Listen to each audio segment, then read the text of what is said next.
Hello everybody and welcome back to the show as we are heading on to the final round of the season, and it is with great pleasure to say that we have already got a new champion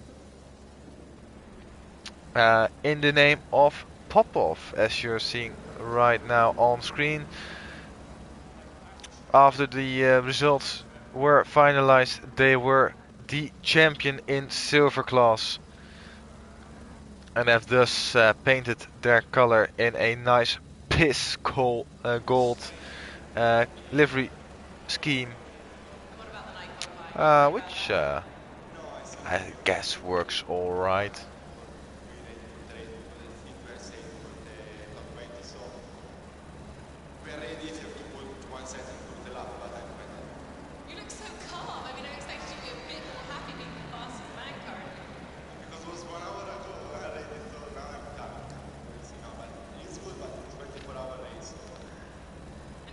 So, a little under a minute left to go in qualifying, or qualifying in the free practice before the qualifying.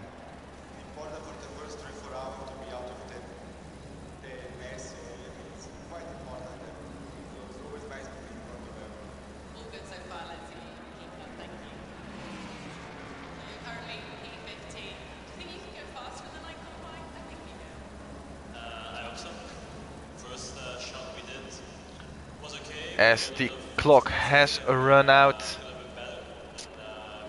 drivers completing their lap, and that will be it for practice.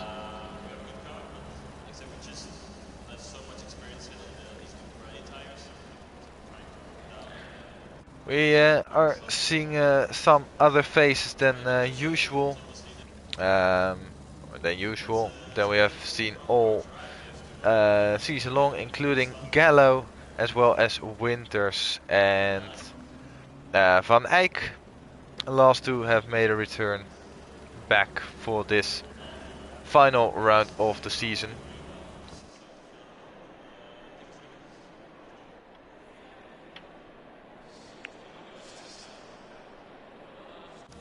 Only a couple of guys left to cross the finish line.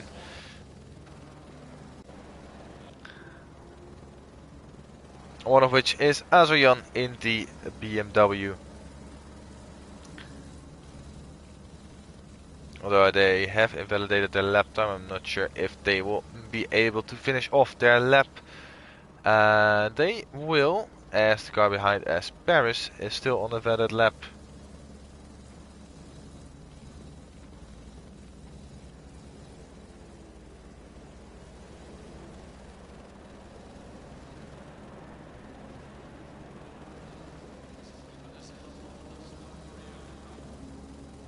And they come across the line to do a 2 minute 20.9.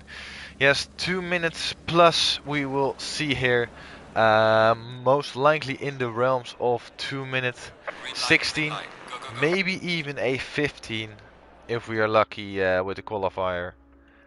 But I think we will definitely see 16s, as some of the drivers are already heading out on track to start their first out lap.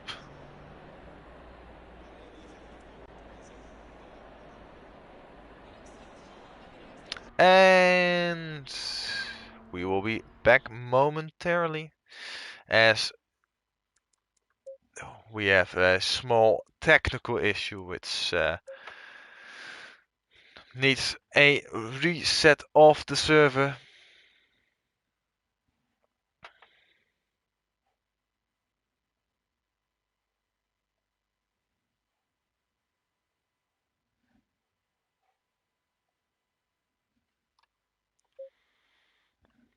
So bear with as we were trying to get this back going as soon as possible.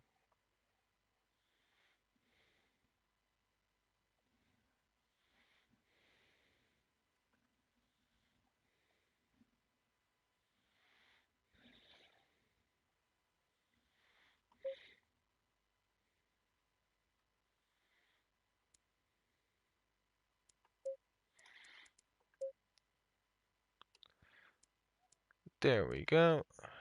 Search for Aero. And then connect with the very secret password that only I am allowed to use.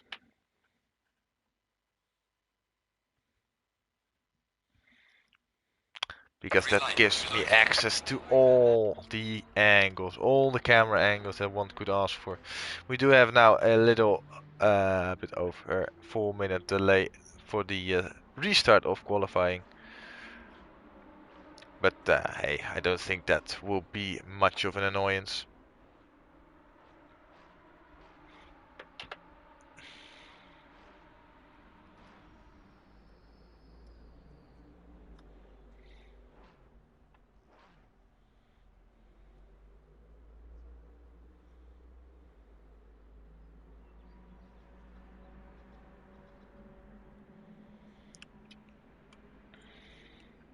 So, a quick update on the current championship standings. Like I said at the beginning of the stream, but I will reiterate it once again. We have a champion already, being Popov has won in silver class. There we go. And to celebrate that, they are in a piss-colored car. I think they mean it to be gold, but I like it more. Or I don't like it more. I see it more as a piss color, so I will stick to that for tonight.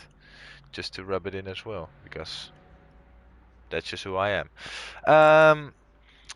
There is still a battle for second place in the standings for silver class between Turney and Warrior. Only 3 points separate the two of them. So this could become very close with the final result.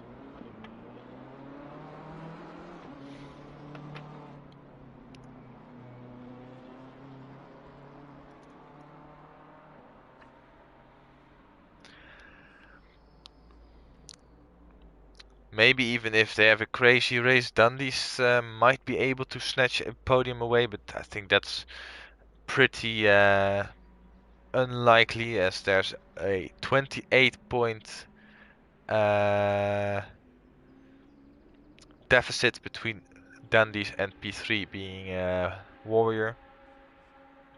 Then in P5 and 6 we have Iliscu and Gonalons being separated by only 6 points. So they will also have a tight battle for 5th spot in the standings.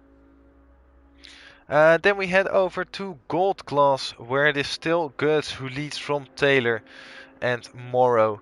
There is a sizable gap of 31 points between Gertz and Taylor, so I have a feeling that Gertz will have this in the bag if they just finish this race.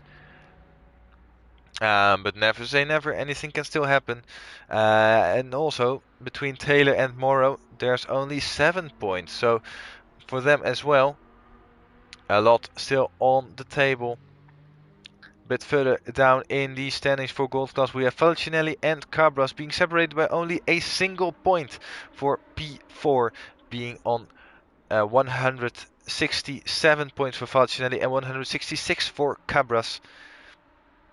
So that will also go down to the wire. Further down the field we have Paris and Weatherston on equal points, both on 114 points. Will be battling it out for 7th place this round.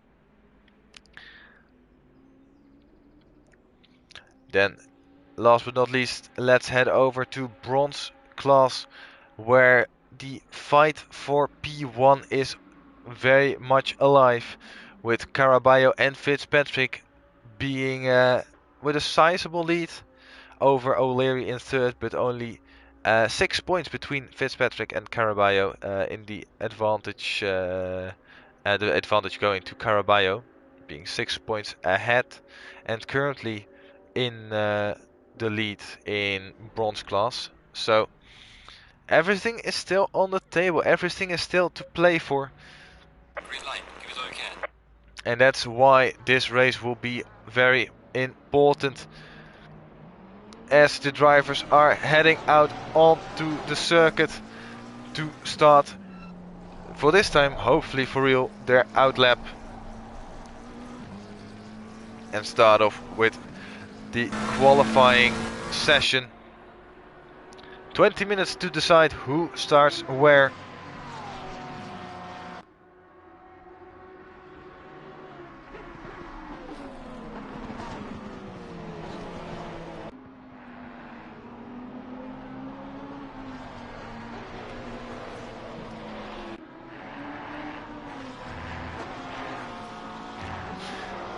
Gaio it's a new driver. Yes, Gaio is indeed a new driver, signing up for this round and getting the opportunity to show their pace out on track. There we go. Currently set in the pit lane in the number 11 Ferrari, liveried or the livery by Sky Sports. We've also seen that livery, I believe, on Martinelli's car, but they aren't here, so there's nothing conflicting going on right there. So yeah, indeed, Gallo or Gaio, I'm not actually sure. I will check quickly if they're Spanish or Italian. No clue, but I think with Gianluigi as a first name, I will think that they are Italian, so Gallo it is. Already apologies in advance if it isn't the case. Hello Ryan, how are you doing tonight?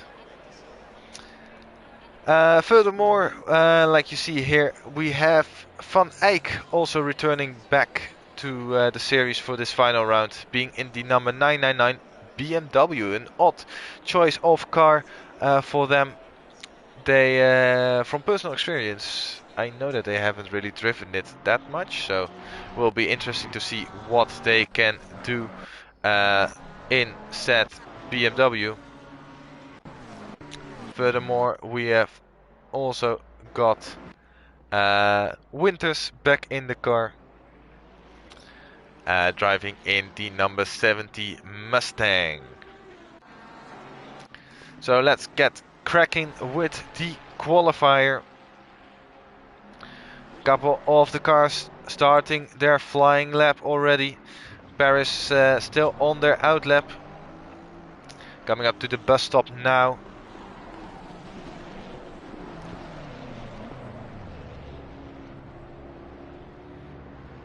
As they start their lap. Let's go on board with them for a lap around this magnificent circuit in the Belgian Ardennes.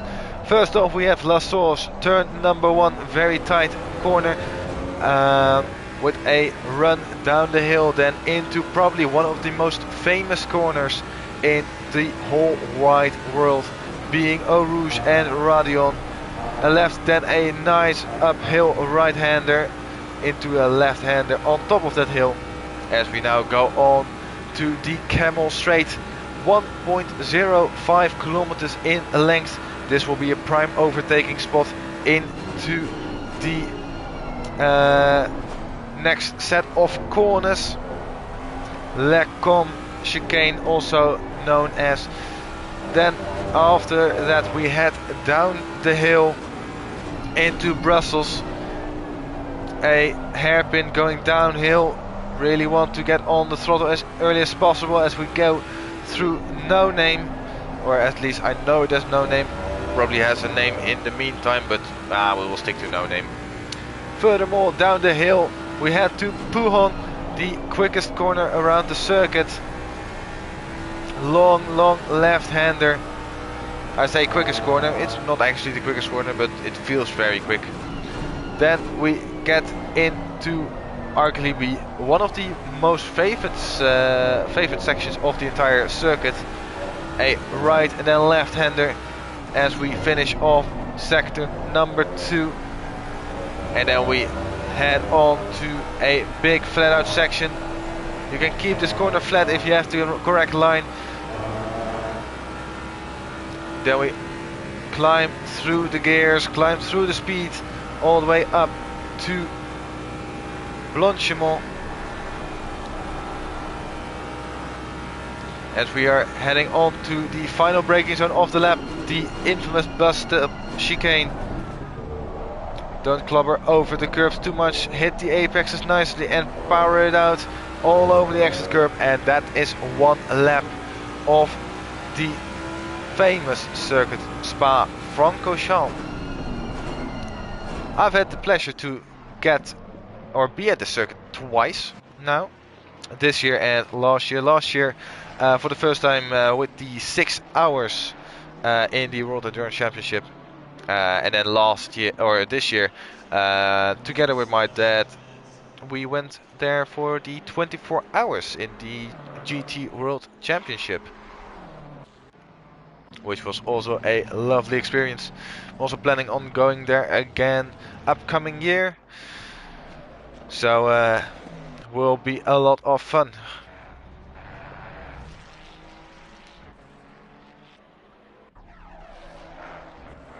So let's see, Gallo here, currently I believe on a quick lap.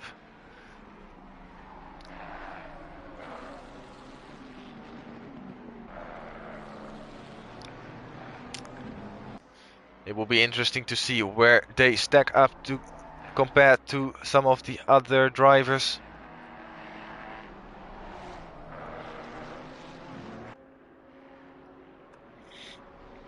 And now it's all flat out, almost nearly till the end of the lap. Through Blanchimont. Currently, or the current era cars can easily take that flat even during the race. Maybe not on high fuel, but certainly throughout their stint they are able to do that. As we head over the line, and it will be a 2 minute 20.4 as the opening lap for Gallo.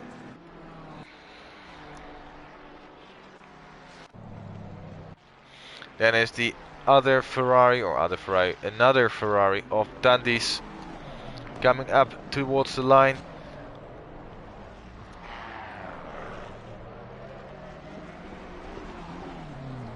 Are they able to improve on their lap time? Coming across the line, and it will be a 2 minute 20.5, so just barely behind Gallo there. Lots of laps starting to come in as Weatherston, Winters and Van Eyck are still in the pit lane. I believe I heard something about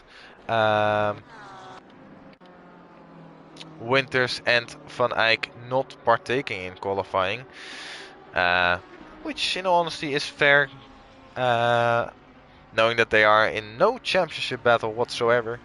Starting from the back, getting some action in. All nice there.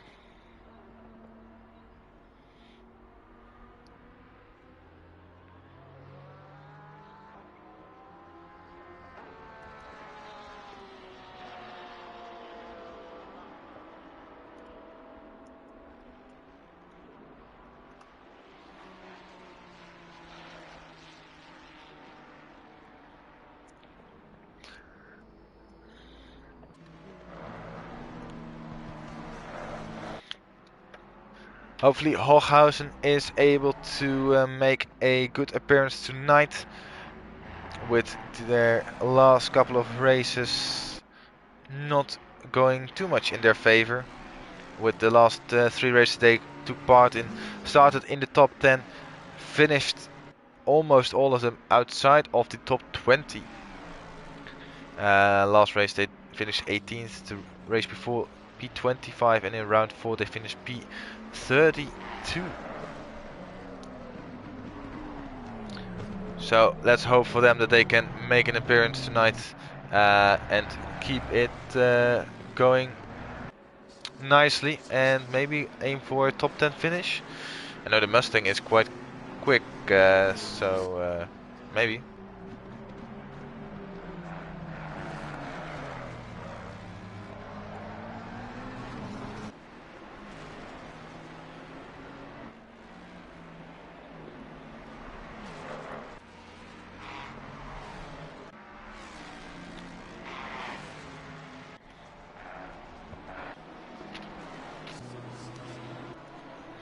especially lap 1 will be intriguing with La Source and well, of course, La Source you will miss on the opening lap.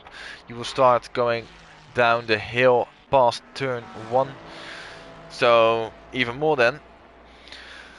The opening couple of corners is immediately one of the toughest around the world, being Arouge and Radion.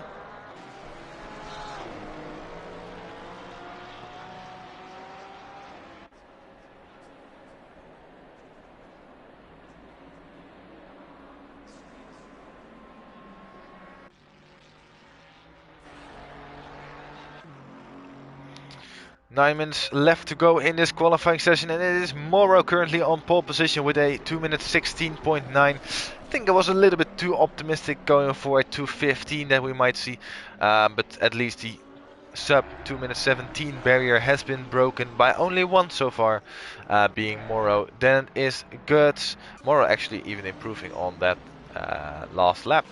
Then there's Gertz in second place with their Ford companion in third place.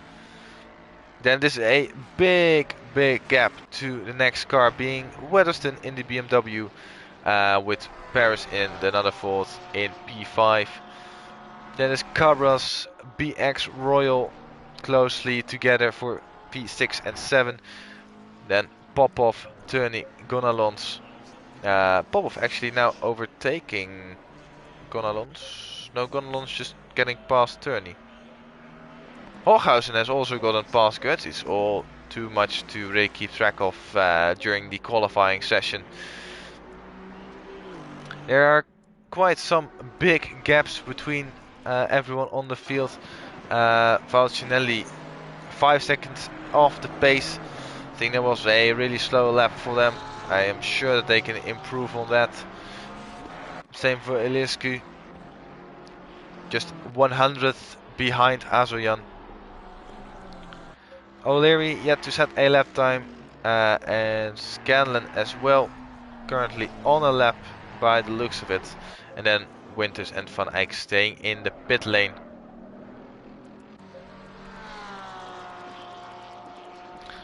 So that is the current order of the standings.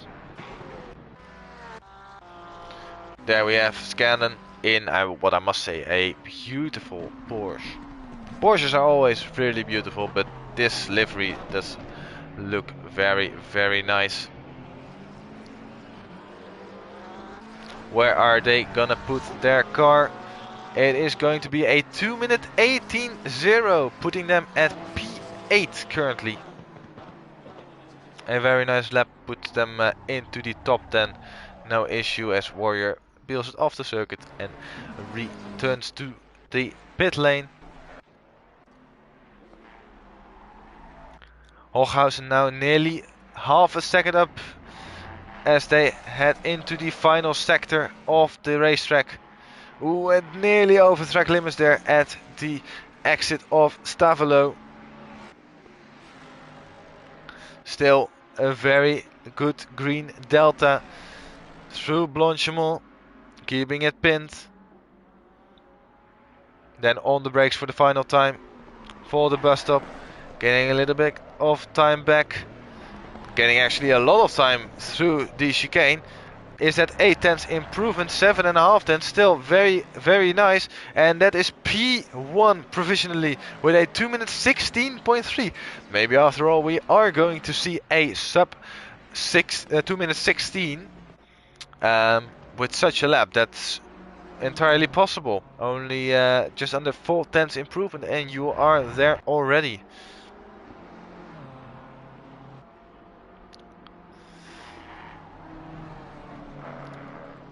Weatherston really close on their personal best lap time, losing a little bit of time through Pouan.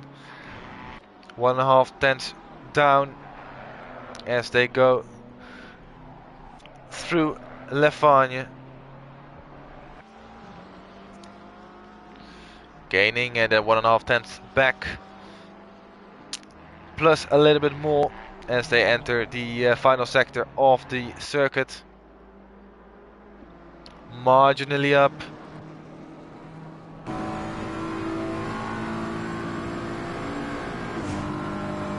as it will become very close in the braking zone, trying to go for that extra little bit of time. You want to brake as late as possible, but don't want to brake too late. And I think that's pretty spot on for the BMW. Maybe a tad wide on the second apex, but still more than a tenth of an improvement, and that will improve their lap time to a 2 minute 17.5. Doesn't improve their position, but at least solidifies it a little bit more from their competition behind. Lots of people actually in the pit lane.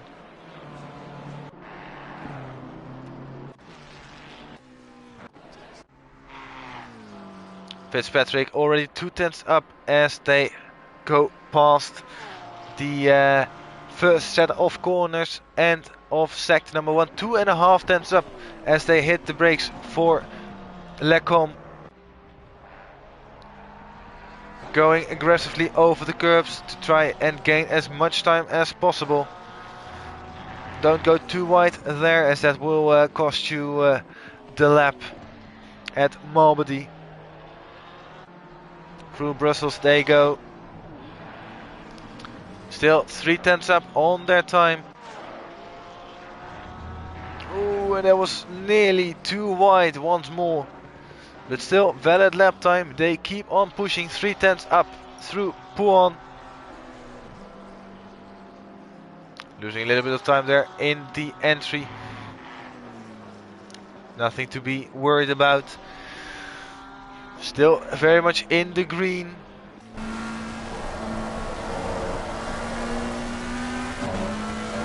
And through Lefan, also a lot of time gained. Oh, but that's some understeer there. That's gonna cost them around a tenth. And maybe not the greatest exit onto the back straight. Lose a little bit of time throughout this flat out section. Ooh, and actually lifting through Blanchimont, not having the best of lines.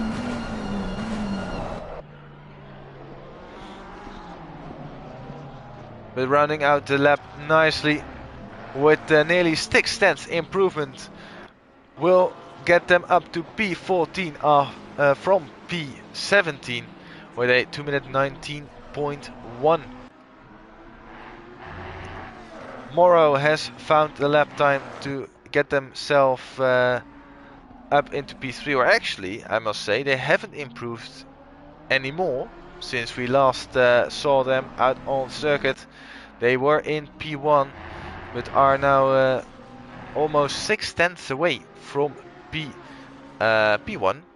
Provisional pole position by Hochhausen. So they should feel pretty desperate to try and close down that time. But 6 tenths is quite a lot. Especially seeing that they haven't really found any improvement yet.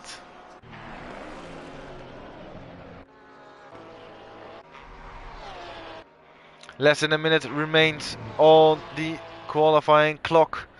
Last cars starting their lap time, or last lap now.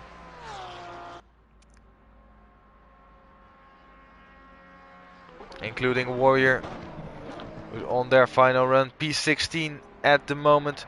Would really like to get in front of Turney, as they are in a fierce battle with Turney for P2 in the Silver Class Championship.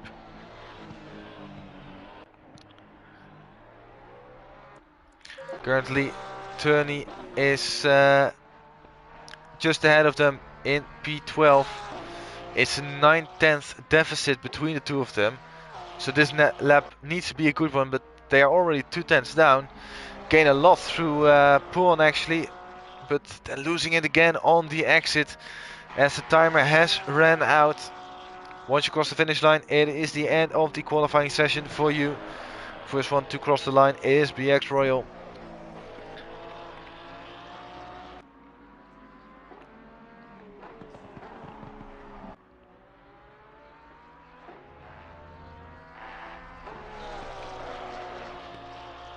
Is there going to be an improvement? Ooh, and that's an invalidated lap time, and immediately they pull off to the side of the road. And that is it for them with this qualifying session. And I think it will be Hochhausen who will take pole position in this last race of the season, which is their first pole position of the entire season, after starting from the front row already in the first race, but missing out on pole position in the dying moments of the qualifying session. I think this will be a really solid performance from the German. 2 minutes 16.377. Will there be a final last effort improvement? Will be close, but they have almost replicated their lap time to really show off their pace. Last one still out on track is... Who is that? It is actually Scanlan? Azuyan, sorry. Both almost sounding... No, never mind. No thought in my head there.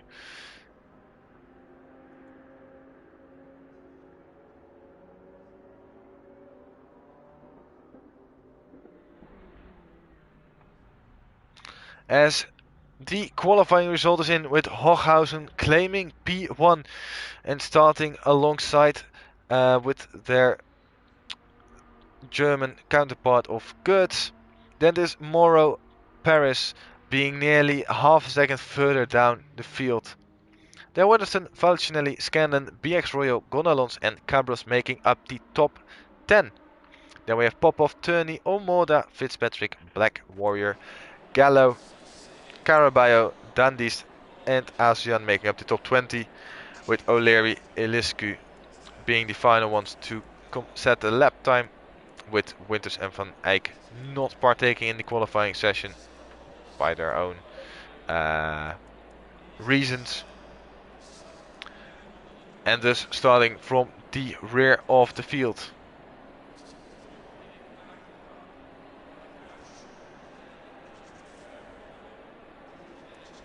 So let's just quickly see, as you got 2 minutes left before we start off with the formation lap. Qualifying result overall, no purple sectors for Hochhausen actually, interestingly, but still manages to bag that pole position. I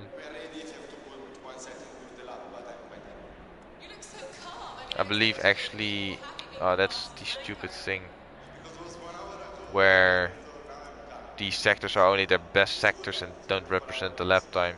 Ah, oh well.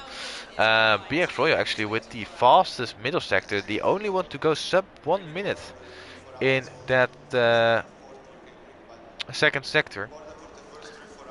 But compared to Goetz, losing nearly 8.5 tenths in that first sector alone, which is nothing more than really 2 corners and a straight. 50 seconds remain for the 100-minute race. Keep in mind this is a 100-minute race instead of the usual 60 minutes. So there is a almost guarantee for more action throughout the race. 30 seconds. And it is 30 seconds as we gear up for the start of this formation lap. As you can see, already going down the hill towards a feared corner in motor racing history. Quite a lot of accidents have happened there over the past couple of years, past couple of decades even. Let's hope that all the drivers keep it clean through there on this occasion as we set off for the formation lap. Formation lap will take around 3.5 minutes, maybe even up to 4 minutes, so still a bit of time left to get some snacks.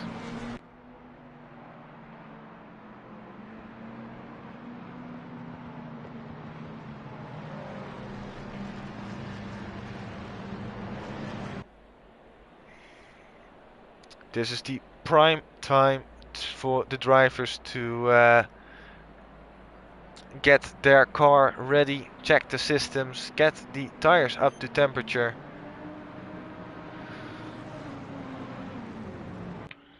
Get the brakes up to temperature as well, as that first overtaking spot going here into the Lecom chicane will be a favorite throughout the entire race, I have a feeling.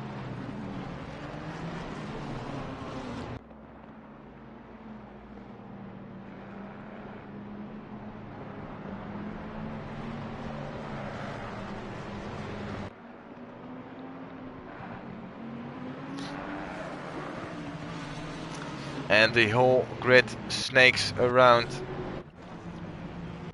the field. Everyone in their own mind currently going over strategy, going over potential overtaking moves, going over lines, everything that you can think of will be crossing their minds. But I think most of all it will be a sheer sign of focus. Complete focus for them.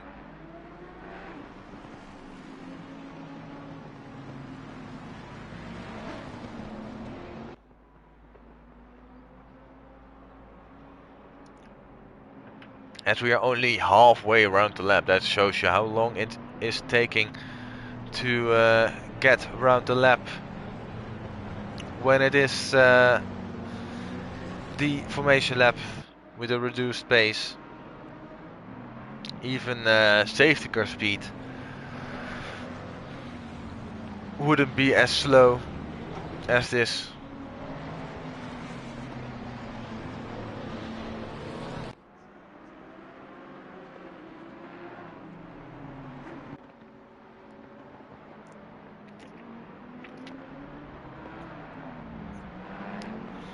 You can see the drivers just going onto the throttle, then braking again, going on the throttle, braking again, just to get that brake temperature up, and with it also the tire temperature up.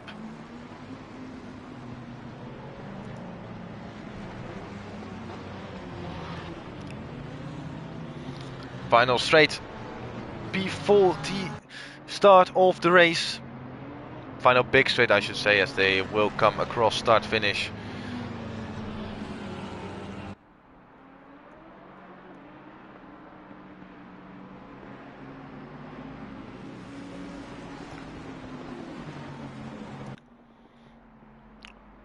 For good, it is just taking the car towards the finish flag, and they should be crowned gold champion as well as overall champion, I believe. That's for them the most important part. For bronze, Carballo and Fitzpatrick, almost which one finishes ahead will take victory in the bronze category. For silver, Turney and Warrior, for them as well, whoever finishes ahead will claim second in the silver category. And Taylor and Morrow also fighting a close second place. Drivers lining up side by side right now. We're going through La Source, and we will go down the hill to start off the final race of the season. Let's hope that all the drivers keep it clean throughout this opening lap, as it is a 100-minute race. So endurance is key, patience is key, as we are waiting for the green light to go. And we are go in this final race of the season.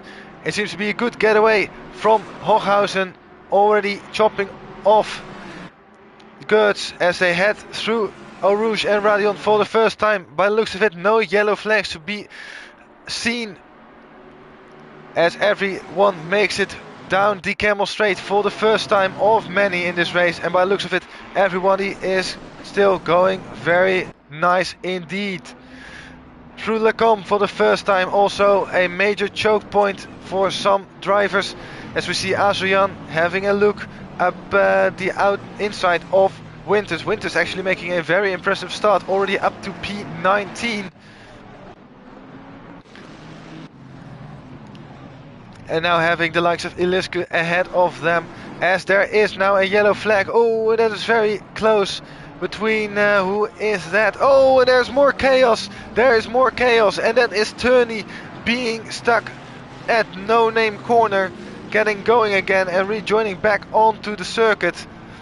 That was a somewhat big incident by the looks of it. Also, Popov being involved there. You can see aero damage, or at least bumper damage to the front of their car. Will not do their car any favors, I must assume. Also, Warrior behind being tangled up in an instant together with Fitzpatrick. So actually, Fitzpatrick and Turney both in the championship fight for second place in silver class, both having quite an awful first lap.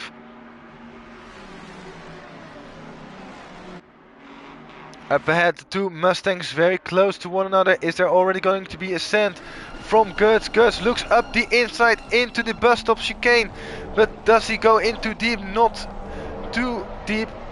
Keeps it onto the circuit, and now Morrow can go for a potential cutback move on Hochhausen, but you can see the straight line speed from the Mustang driver just being too much to overpower. Small look up the inside from Morrow, just getting their nose in, trying to scare them for a move. As we head now through Eau Rouge and Radion for the first time at full racing speed, and there's already quite a gap down from the lead group to the rest of the pack. And now Morrow with a great run out of said Eau Rouge and Radion up the inside into Lacombe. Can they outbrake the Mustang? Ooh, it is very, very close between the two of them. Space is given by both parties, but I think it is the Mustang who will just stay ahead with the outside line, which turns into the inside line for the next part of the corner sequence.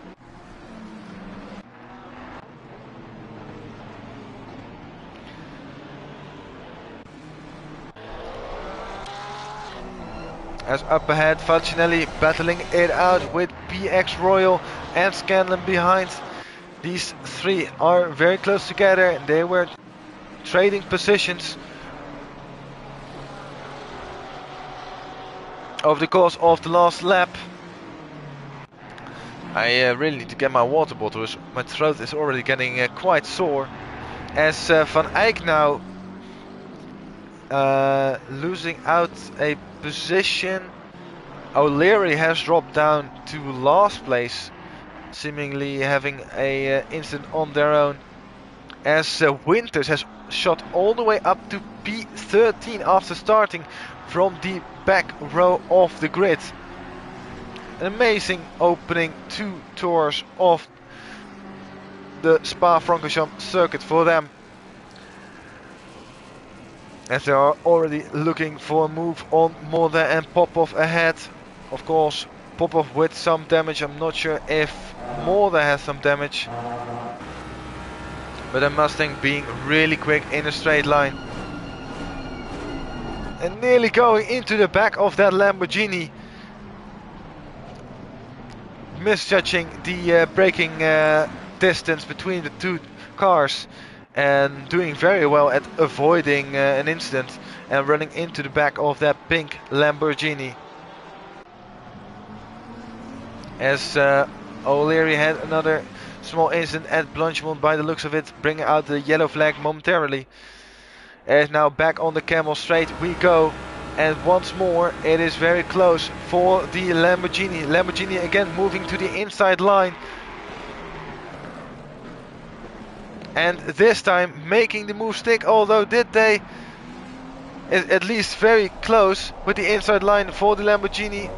And that is P2 for Morrow, demoting Hochhausen from P1 down to P3 with the opening 3 tours of the lap, of the race I should say.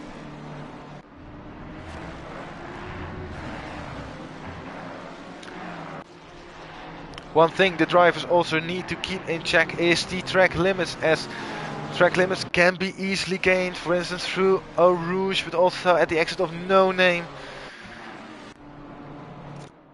Blanchimont is also one of them. And with a drive-through being very, very lengthy around the circuit, you definitely do not want to get a drive-through.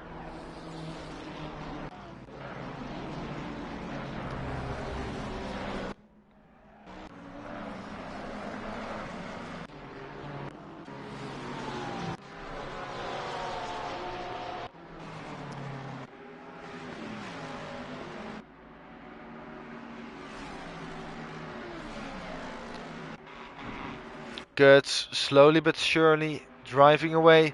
1.2 seconds now is the gap between them and P2.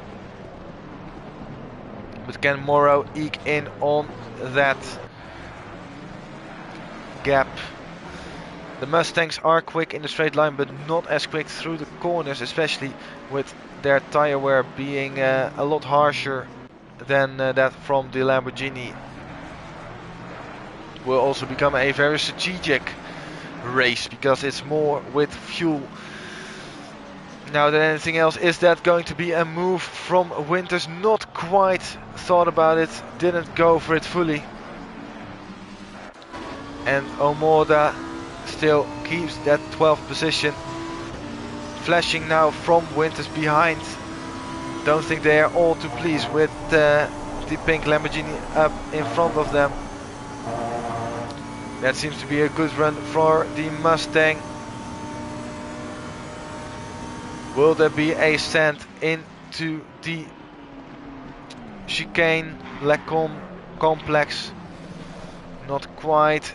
Mustang staying behind, probably getting quite frustrated with not being able to take away the position.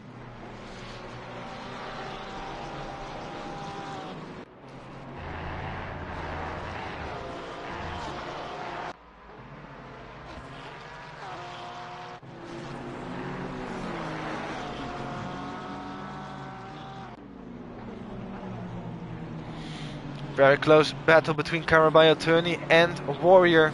Turney and Warrior being those championship rivals for P2 in the silver class. Currently, currently Turney maybe having a little look up the inside at Pouon and making it stack on Caraballo. But will Warrior also be able to follow through? Ooh, not quite. Getting scared by... Ooh, and lots of things going on right now. What I was going to say is Turney is currently ahead of Warrior in the standings, as Warrior now looks it up the inside and gets the job done. Turney being ahead in the standings doesn't really need or feel the pressure. It is more about Warrior. Warrior needs to make the overtake happen because it's not gonna come by themselves.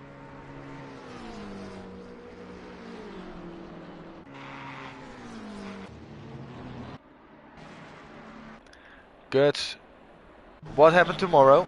What happened tomorrow? Morrow is in the pit lane already.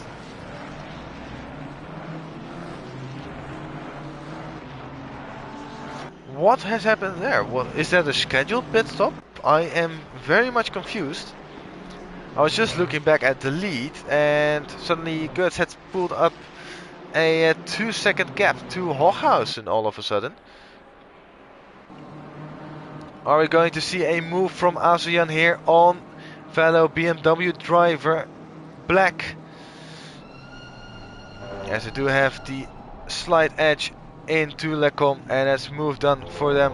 As in the rearview mirror you could see Turney also looking up the inside of Gallo momentarily. Gallo being slightly spooked by the BMW shenanigans up ahead.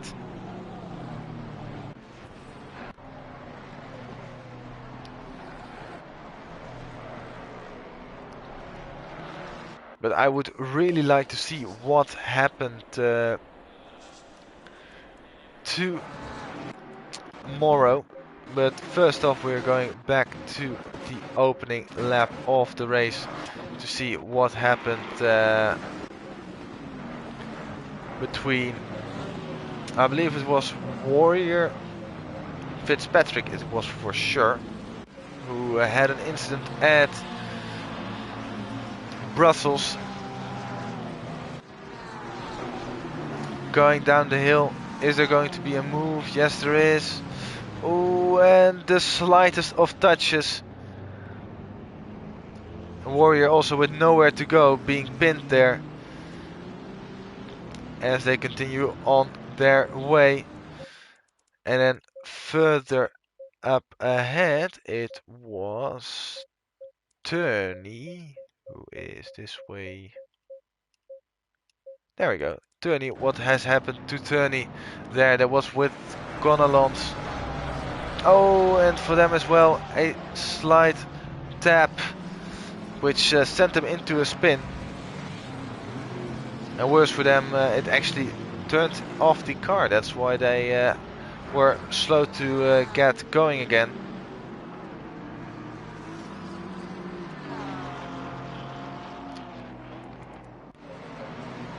But now is the question, what happened with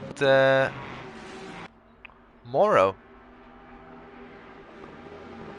They don't have any damage, didn't lose any time. And decided to come into the pit lane. Very, very interesting strategic stuff happening.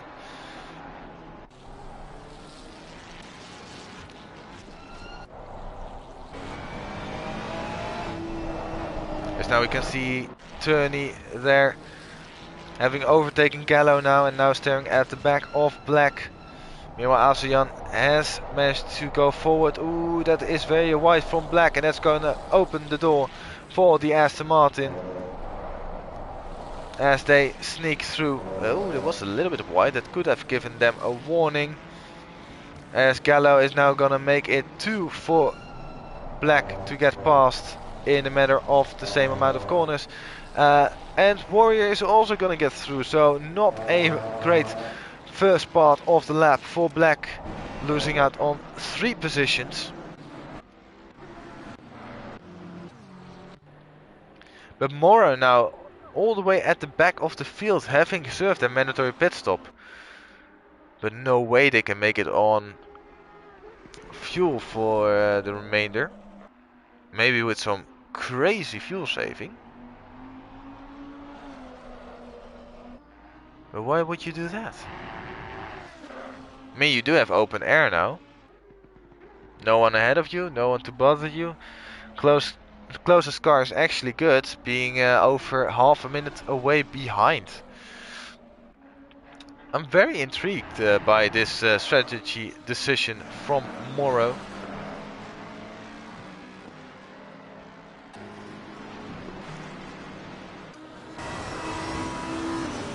These three still very close to one another, Popov, Omoda and Winters. 6/10 between Omoda and Popov, as well as Winters and Omoda.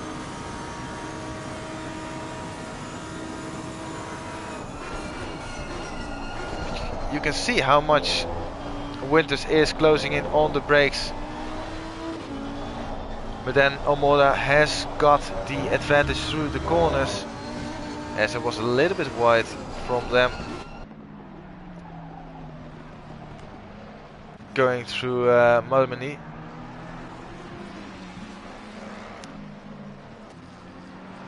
Oh, as behind there is an incident. And that is, oh, a BMW, very, very scary BMW of Asoyan. And I believe they might have been in an incident together with Eliscu. Let's have a quick look at that.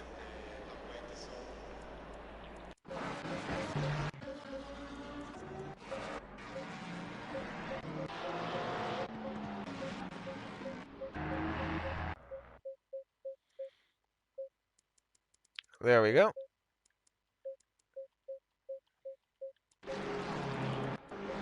Let's see what has happened with them. Oh, and that is very, very late on the brake. Was it actually just missing the braking point?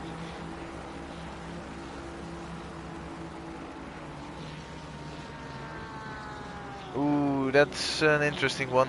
Not quite sure what has happened there. But they do wait. Ooh, and then the Ferrari trying to get back onto the circuit. Doing so alright. And they continue on their merry way.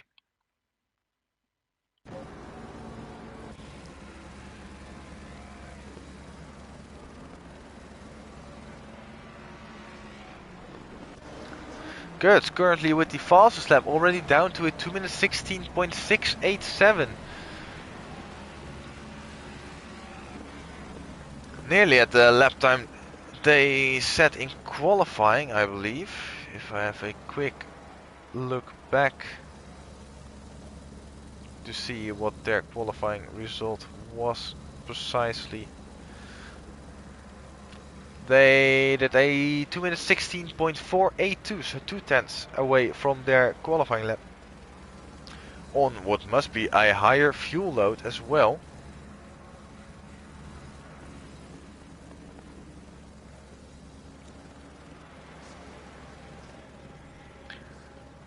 And Holghausen only 6/10 behind, so the two Mustangs up ahead. Currently running away with it.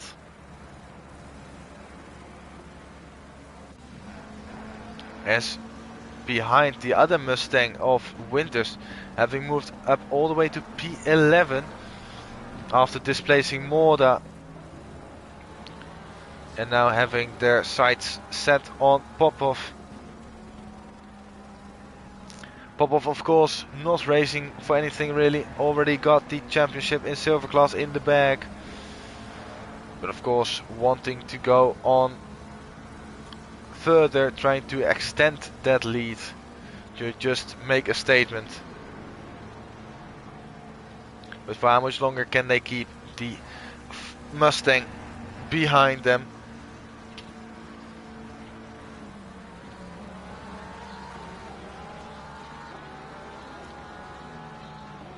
Ooh, that is a little bit too deep into the bus stop. And that is easy going by for Winters. As that moves them up into the top 10.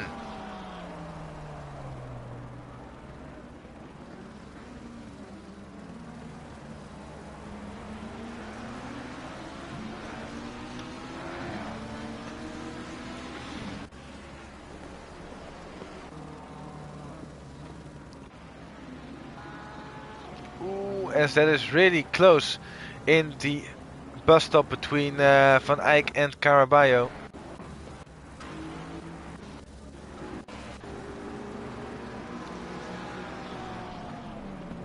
And yeah, sorry, Caraballo it is. There we go, there we have Van Eyck, who's going through Eau Rouge and Radion. Slight lift, keeping it within track limits.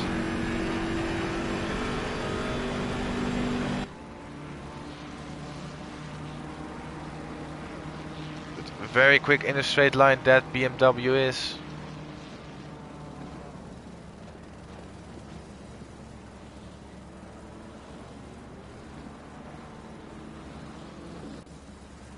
Oh, and now a battle for the lead. It is now Gus moving down to second place after a slight mistake at Stavelo.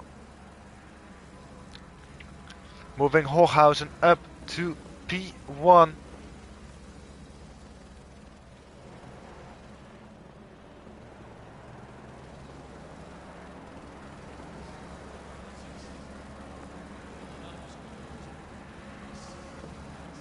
Interestingly, something I just noticed is that O'Leary has already completed their mandatory pit stop and still came out quite ahead of Morrow.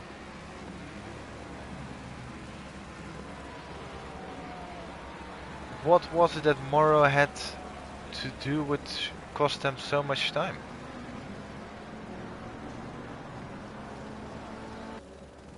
I am not too sure about that. What I do know is that I'm gonna quickly go back to the other camera because that's just a bit better viewing experience for you a lot. There we go.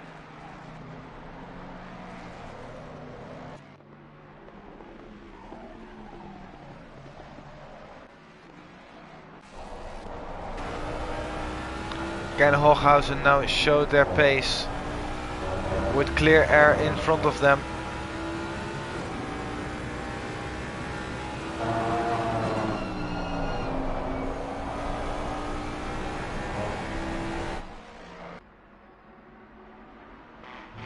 That's good. Suddenly dropped away by quite a lot.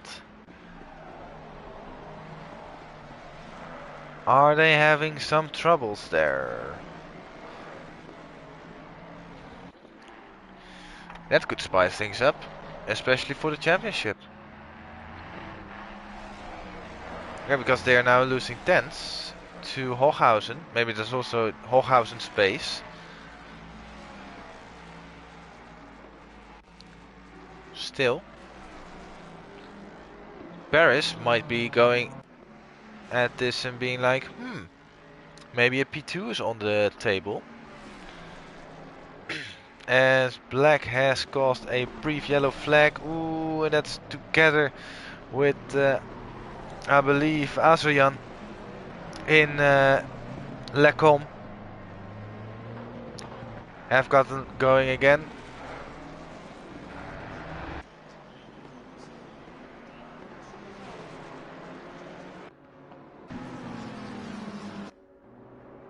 Oh, and that is big damage for Azerjan. And I wouldn't be surprised to see them pit at the end of this lap. As actually it was with Azerjan and Eliscu. Eliscu being the car first bringing out the yellow flag, and I think we all know what happened after with the BMW smashing into the Ferrari.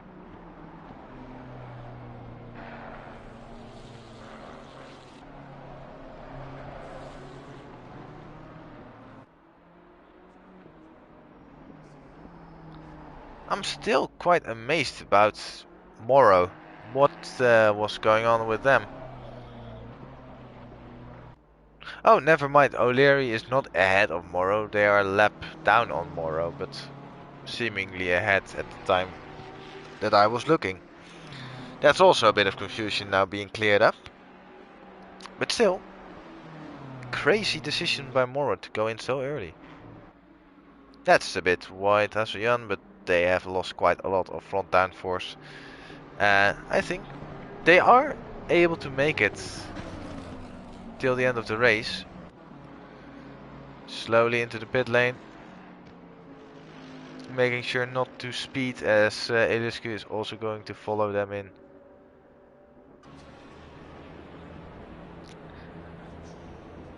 As now it's a long drive through the pit lane, as this part of the pit lane isn't currently in use. It is after we turn the corner at La Source that the pit stalls are in use.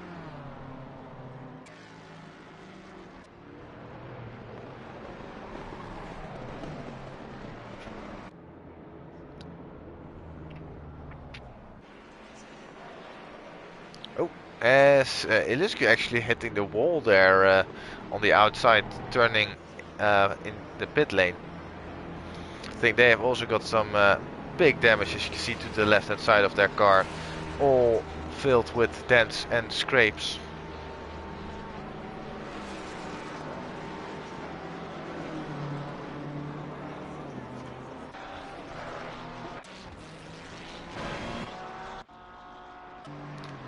As we are looking once again at some live action, Dundies versus Turney, the Ferrari versus the Aston Martin. Ooh, that's a bit deep for Dundies.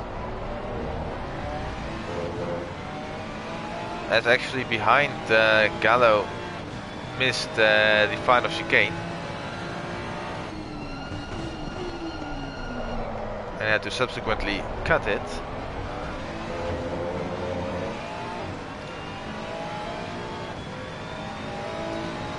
As Warrior is now getting past Gallo behind, so even more pressure for Turney to get this move done and dusted. Not the best of runs through there for the Ferrari.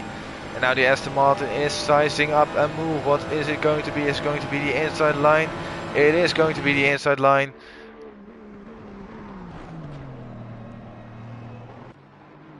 And Dundee's being shuffled wide there, meaning that Turney will go up into P13.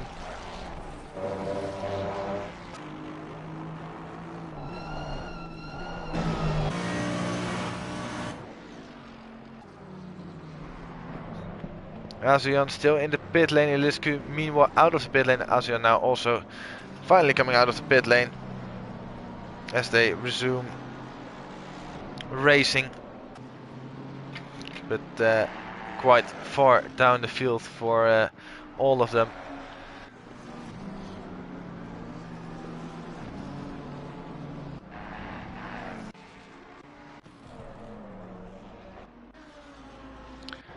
Let's see, do we have some other action out on track?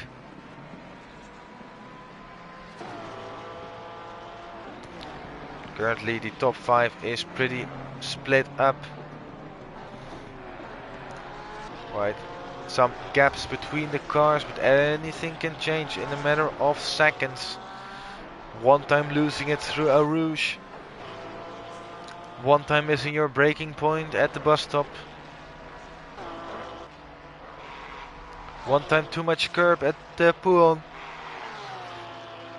Or even worse, a drive-through, which I am sure we will see at least one of by the end of the race. Also because it is quite a place to get some track limits, but furthermore because it's a 100 minutes race instead of the usual 60.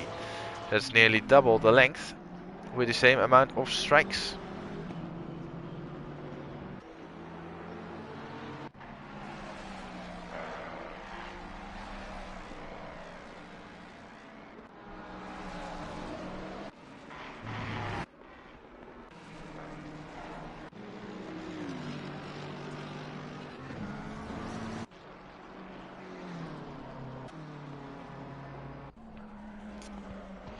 Just looking throughout all the cars and their respective gaps.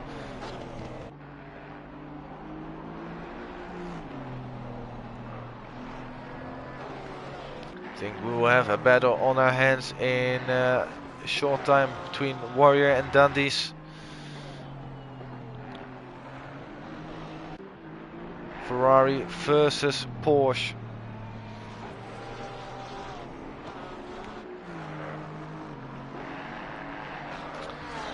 As Warrior is eating into that gap. Already gaining a second in this first half of the lap.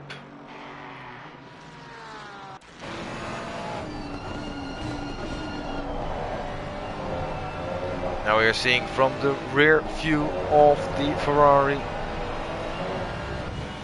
the green Mustang being closer and closer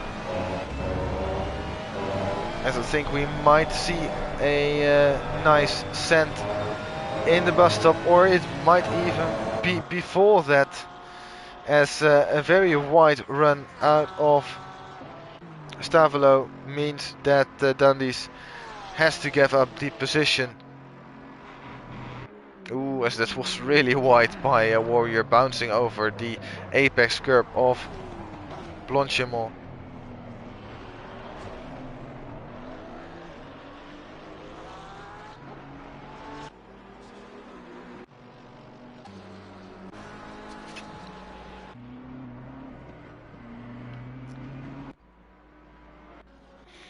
I would have expected more action right now.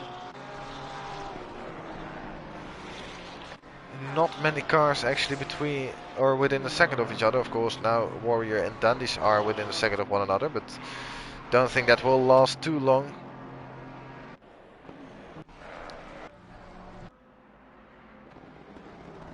So yeah, it's a pretty stale race at the moment. Of course, strategy will come into play in around 15 minutes time. Then you might see the first coming in for their regular pit stops.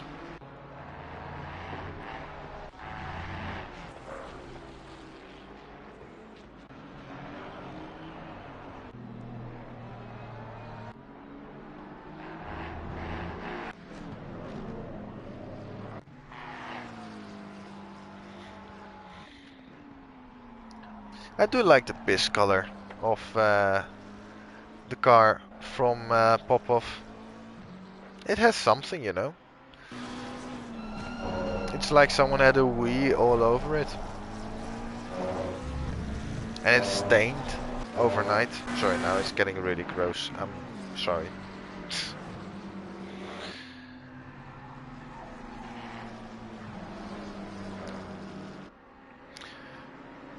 This battle between Fitzpatrick and Caraballo is somewhat interesting. Both being very close to one another.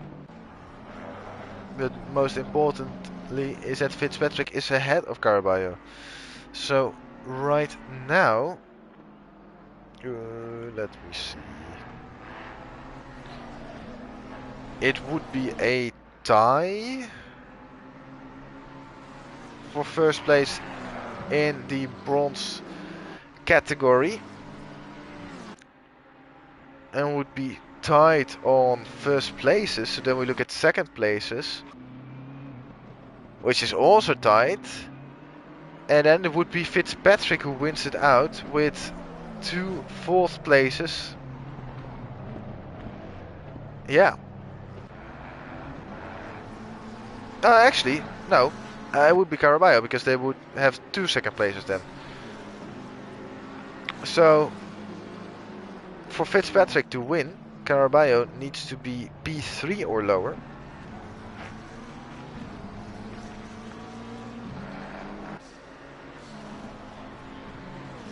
As O'Leary is now in the pit lane. Oh, and that's a... Oh, and that is Morrow into the wall hard. And I think that was caused by the possible diversion for Azoyan. Oh, and that's even harder into the wall, and that's going to be more damage for the Lamborghini driver, who has not had the best of races. At least last race was a shamble for them, if I may say so. And I think this race, at least as it stands right now, is also not looking too good. One bonus or plus point is that they can for sure now make it to the end. A little over an hour left to race.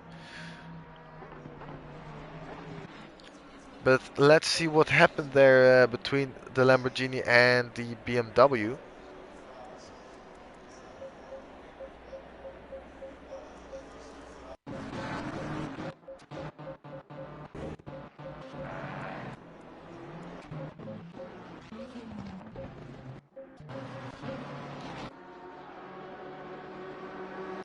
Oh, there was already damage to Moro's car. It wasn't actually caused solely by... Oh, as that's a big incident there for Moro.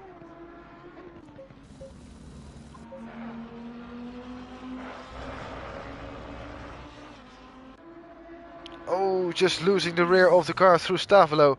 And that's a hard hit into the barrier. So hard it even shut off the car.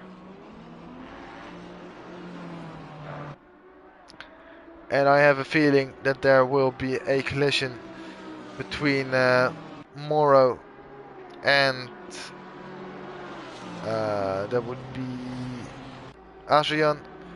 Oh! That was a really close one for Gallo. No, not Gallo.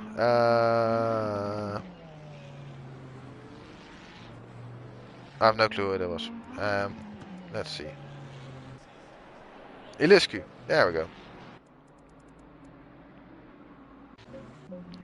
Oh, but I think this was to blame on Azuyan.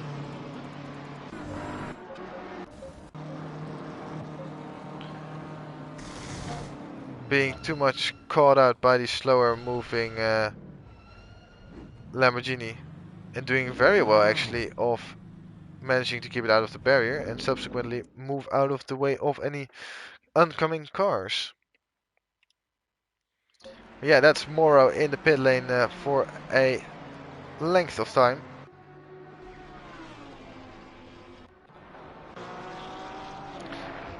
Gallo is now also in the pit lane, so is Iliscu, so is O'Leary.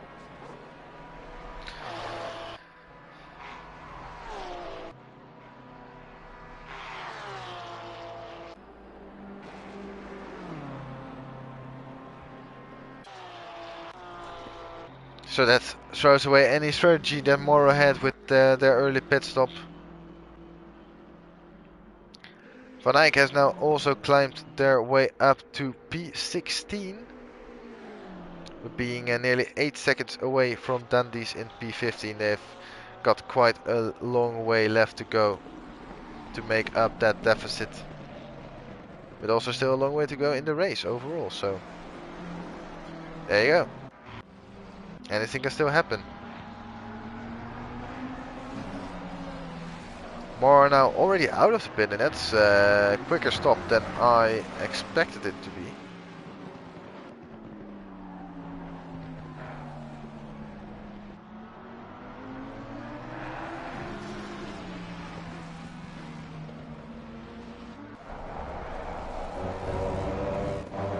More now receiving blue flags for Winters,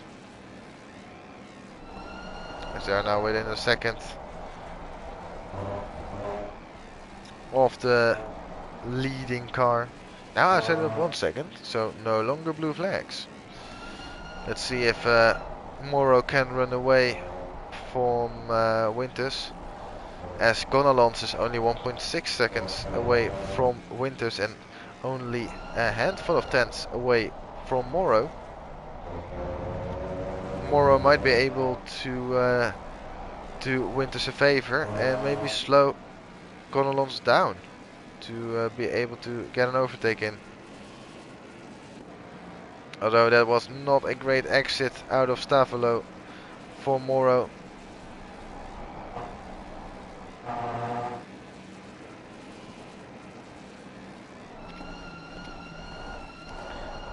As I think they will have to give in on the blue flags.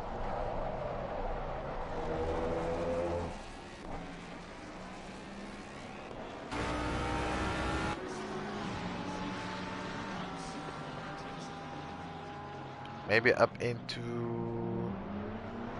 La Source they go.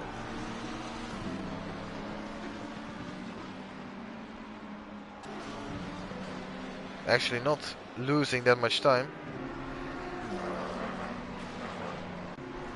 And so O'Leary and Gallo are still in the pit lane. Gallo in there for quite a long time.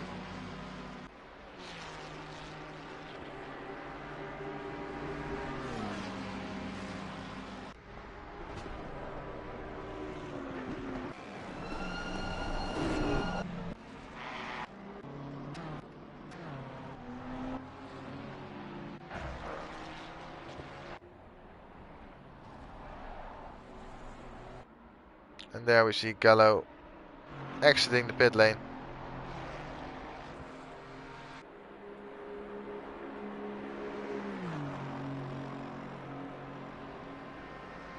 And coming out in P22. And giving way to the Porsche of Warrior.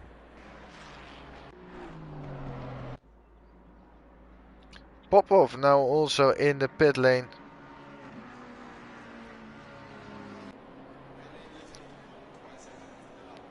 Trying to scrub off some of that P.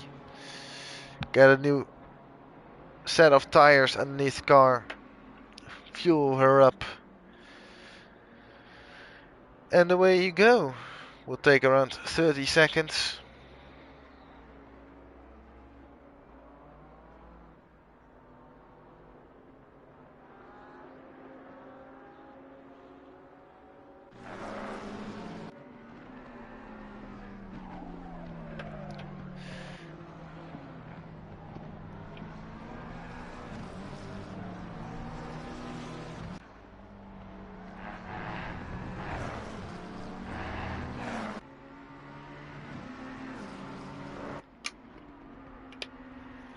Fitzpatrick still ahead of Caraballo there. But that's not enough. Caraballo needs to have at least another car between the two of them for Fitzpatrick to have any chance of the victory. As we have a yellow flag at the top of Eau Rouge, and that is for BX Royal. BX Royal, who was doing very nicely in P6, has now had an incident at the top of the hill. And that's a very badly damaged Ferrari.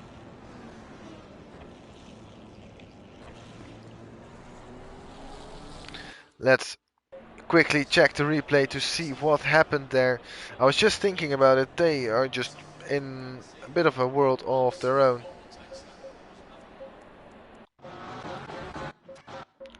And suddenly it is all turned upside down on their head. So let's go with the helicam as Hochhausen has pulled it into the pit lane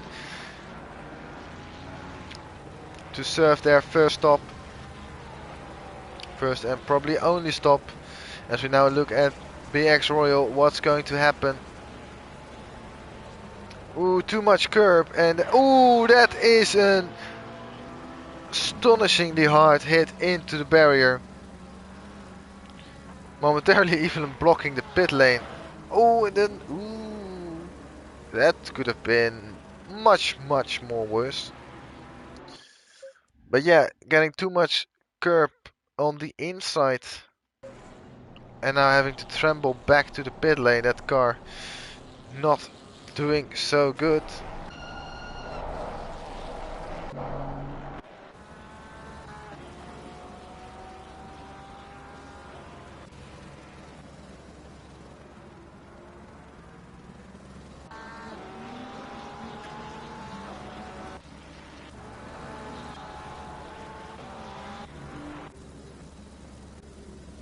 Oh, as there is another incident. Oh no, actually that's still BX Royal. My apologies. I saw a yellow flag and I was like, oh, what's that? That's just a slow moving Ferrari. And I think that is for them almost race over. Let's quickly see where they were in the standings. In P6 overall. No real chance of a top 5. But with Paris and Weatherston being quite close, 18 points behind. I think as long as they finish, they should be alright. Probably.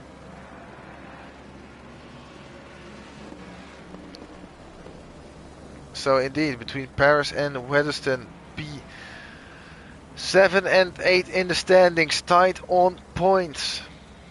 Whoever finishes ahead will finish ahead in the standings. No shenanigans with count back or anything. It's just sheer position where they finish in this race. Compared to one another, they will finish in the final result. So Winters has also gone into the pit lane now to serve their mandatory pit stop. I think we will see quite a couple of people jumping it in the next 10 minutes, as it is the halfway point of the race, or nearing the halfway point of the race, which is 50 minutes remaining.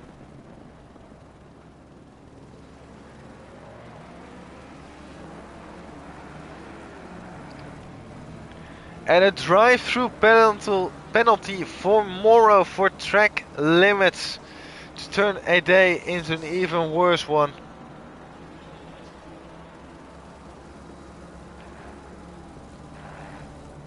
I'm just looking to see where they are currently around the circuit. Not quite sure where they would have picked up the penalty. Oh, probably in the final chicane, as they are into the pits once more to immediately serve that drive-through penalty. They must have gotten it then at Blanchimont, which is an easy way to get one. BX Royal has made it to the pit lane.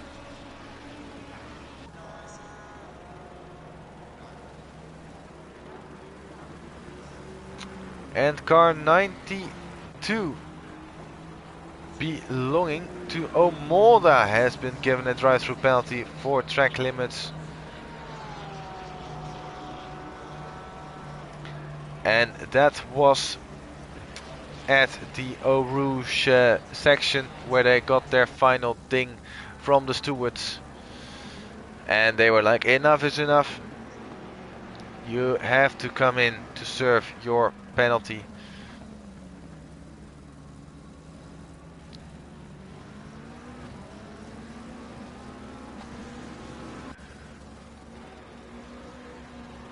Omoda making it up to P8 before the drive-through.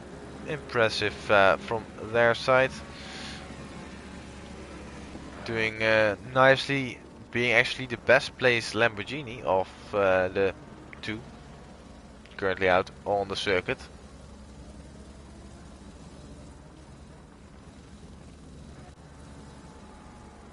And car 11 has been given a drive-through penalty as well, and that belongs to Gallo, the newcomer for today, being dished a drive-through penalty for track limits as well. So it didn't even take half the race to get some drive-throughs in. As now we see Gertz also pulling the trigger, coming into the pit lane to serve their mandatory pit stop. And they are pitting from the lead of the race. Now, of course, it will be interesting to see where they will end up compared to Hochhausen.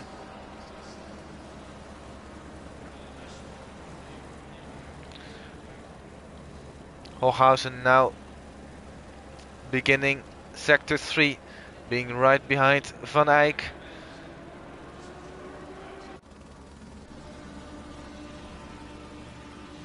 As Van Eyck doesn't really make it a battle.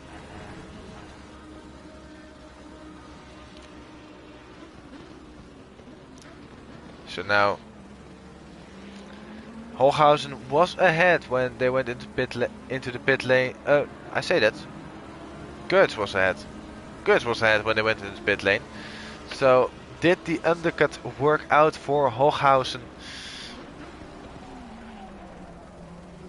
I think it did, because Gertz is already moving and out of the pit lane, and now Hochhausen is coming through La Salle. So actually this might have been a great overcut opportunity for Gertz. We will know the gap for sure once we hit the brakes. But it looks to me like that is at least a 5-second gap between the two Mustangs.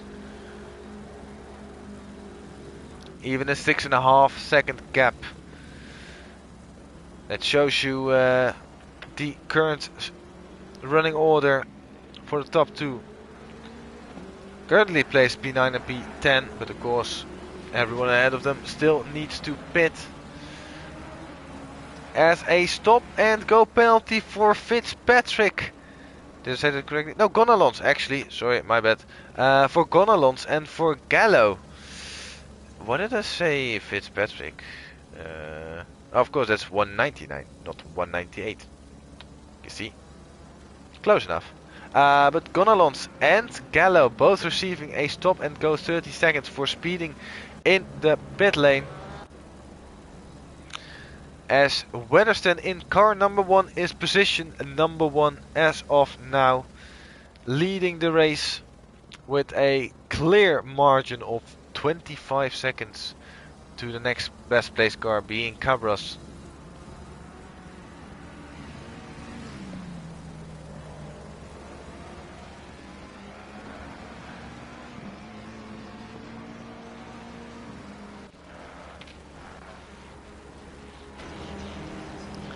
Gallo there serving their penalty.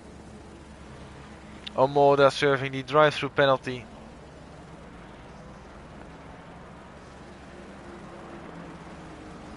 And Dundas being overtaken by Gertz.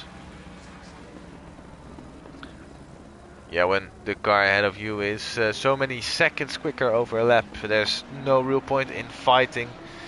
They're gonna get past one way or another. As more people are in the pit lane, ASEAN is also in the pit lane now. So is Paris. Van Eyck is also joining them. Was that too wide for Dandies? By looks of it, not at this moment in time. Stewards leave them. Scanlon exiting the pit lane. So does ASEAN and Omoda. Omoda clearing that drive-through penalty.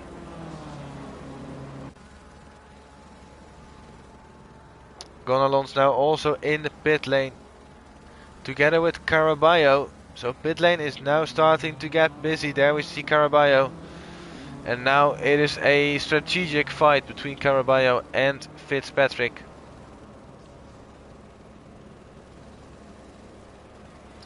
No penalty here for Caraballo, or more so for Fitzpatrick. Fitzpatrick is the one that is chasing that P1 in silver class. You look so calm. I mean, I expected you to be a bit more happy being the fastest man currently. And there we have Fitzpatrick.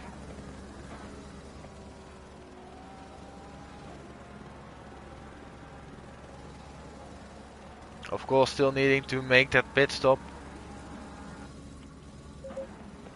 Let's take a little look. It is Weatherston from Cabras from Turney who have all not made their pit stop.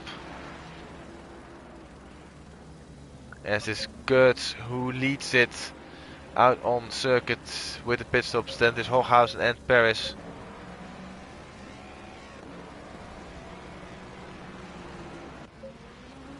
As behind it is Falcinelli has found a way up into what would be P5, with Scanlon then behind in P6 overall after all the pit stops have played out.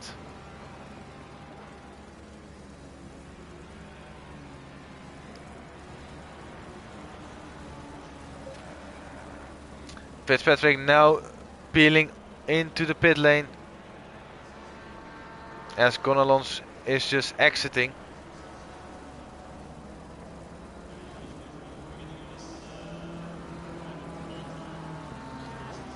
So this will give a clear delta of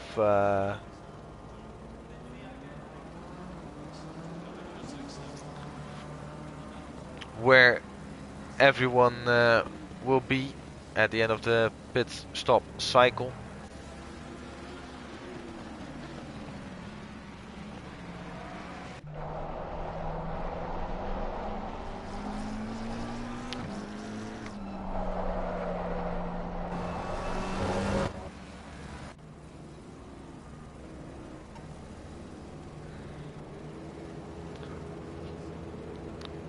O'Leary, Gallo, Fitzpatrick, Omoda, Black and Weatherston. Weatherston pitting from the lead, as Cabras will take over said lead of the race.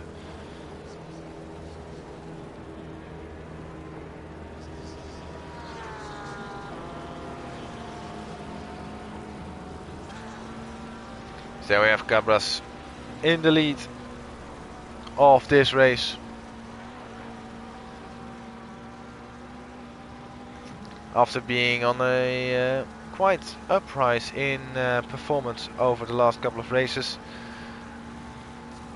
Finishing in P7, P6, P7, then P12 in the reverse championship race. Then another P6, P8 and then a P3 in the final or last race.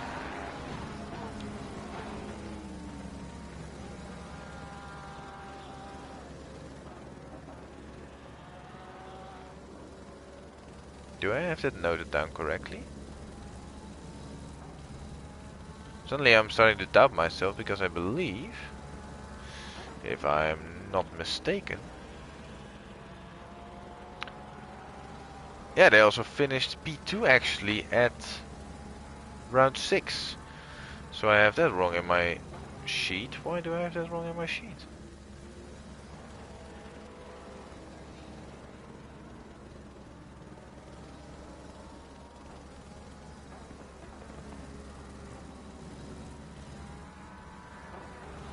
I've got no clue. I will change that sometime soon. As you see, Falcinelli and Paris being very close behind one another. Porsche elegancy against American muscle, or Ford muscle.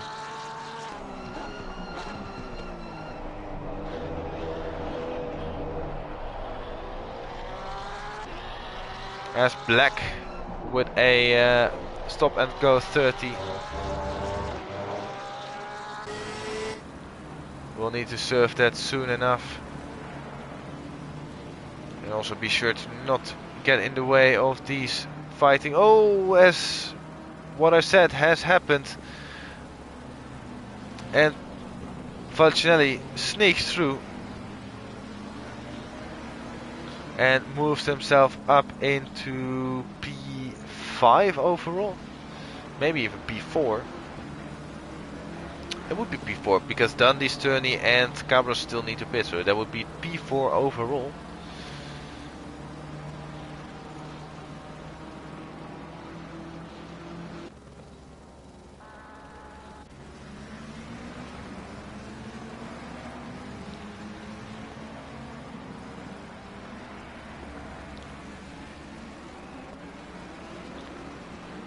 And then from one returning driver to the next, the pink Lamborghini is back. First being an annoyance for Winters, and now for Van Eyck being someone to be worried about behind. I think that Omoda will have a slight edge in pace compared to the BMW driver. Of course, it's not the regular BMW that you are used to seeing. As I say hello and good evening to Druid. It's actually the M6 model compared to the M4 model that everyone else is using. Bit of a outdated model, but really quick on the straights, and that's something you would like at Spa.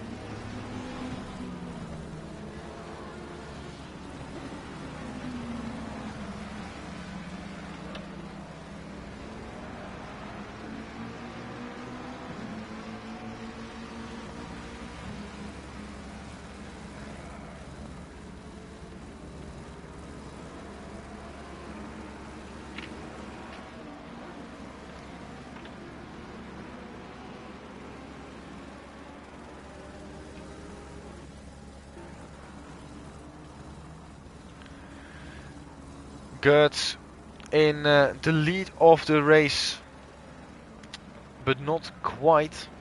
Currently set in P3, but with Turney and Camber still needing to make a pit stop. it will be gifted back to them once that all plays out. Black serving the penalty, Falcinelli now also serving their pit stop.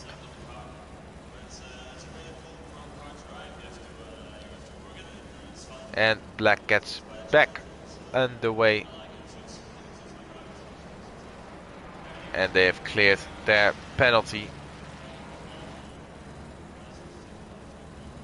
And resume on their way, trying to catch up with BX Royal up ahead.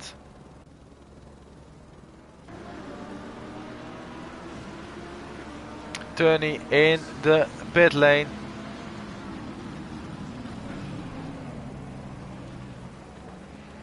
There you can see them on the right hand side.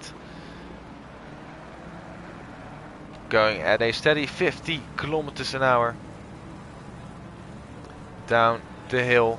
Whilst everyone else is doing 240 plus kilometers an hour. Oh, as that is Van Eyck. Oh, that's a very, very scary moment there. The BMW of Van Eyck being perpendicular to the racing line on the top of the hill. And I think the correct reaction indeed was to return to the garage. As we will have a quick look at the replay to see what happened there with the BMW. We were just talking about him being in the M6 model with more straight line speed. Which is something you would like at Spa, but don't necessarily think that this is what they plan on doing. Was there any help from the Lamborghini behind? That's now a question that I'm asking. Ooh, it is really close. And this could well be attributed to something. They keep the inside line. Oh, but just lose it. Oh, and then spinning it into the wall. Oh, ho, ho. And very, very scary moment there for Moro. At least I think it was Moro. Let's go on board to see what they were seeing. So they see that ahead. Ooh, see them out of shape. And suddenly, car. Ooh, so very, very scary. Must have also been very scary for Gonalons. Ooh, not even a tap of the brakes. Well done. But yeah, I think the shallow line didn't work out for the BMW. As that was indeed a very hard hit into the barrier. And back to the pit lane they go.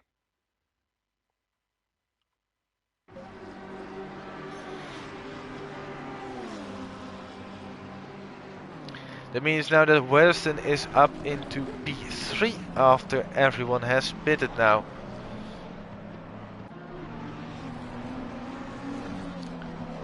And that would mean that they would finish in P7. At least by my current calculations. At least ahead of Paris. Winters is in the pit lane once more. I believe they are retiring. And they have done so. Was fun while it lasted at least. They were on for a very good result, well inside the top 10. After starting from the rear of the field. I'm actually gonna quickly save the replay because I'm not sure if I am able to save everything from the at the end of the race. And I really want to have everything because it makes for good content, you know?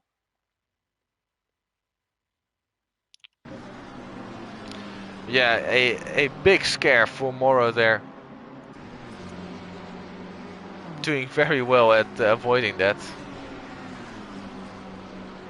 As now Fitzpatrick has been given a drive-through penalty, and that is going to be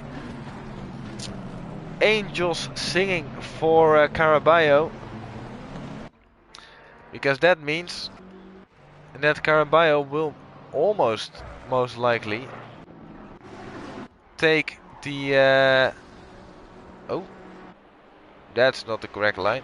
And I think Iliscu has had a big incident, and that seems to me like a very big incident,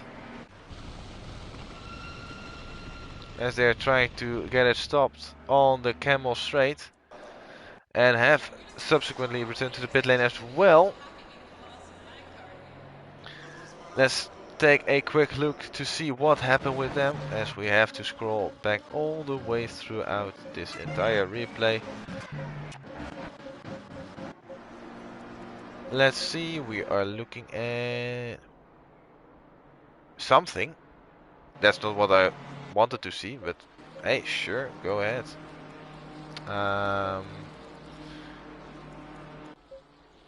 We are looking for Iliscu. There we go. Ghost activities here at Spa-Francorchamps. First to see it, ladies and gentlemen. So, is there going to be an issue at Eau Rouge and Radion for the Ferrari as well?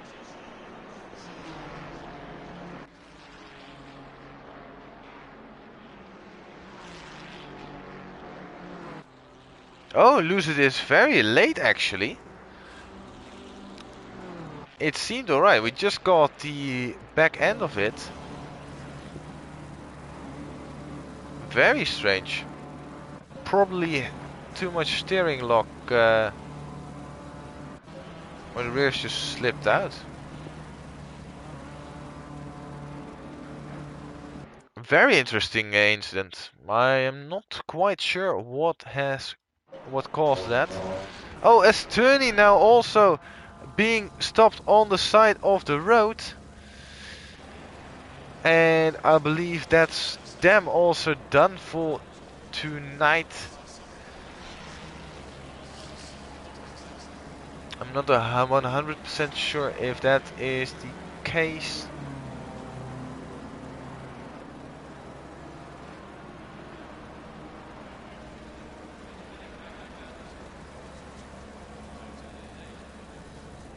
I think indeed that's also them then also on for a good result. But that does probably mean that Warrior will take second place in silver class.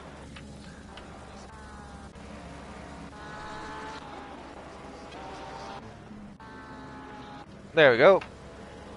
Warrior will probably be then crowned second or runner-up in silver class.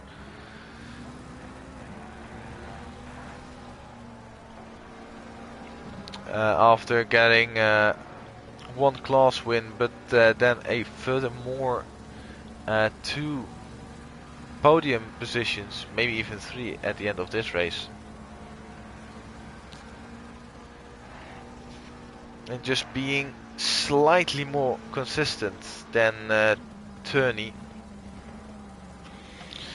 As a drive-through for Gonalons for track limits. Is that the second one? It might be. Oh, and we just caught the end of that, and that is a pink McLaren. Oh, spinning out. It's all starting to happen now, ladies and gentlemen. Fatigue is starting to set in. And now we can go through the whole replay once again.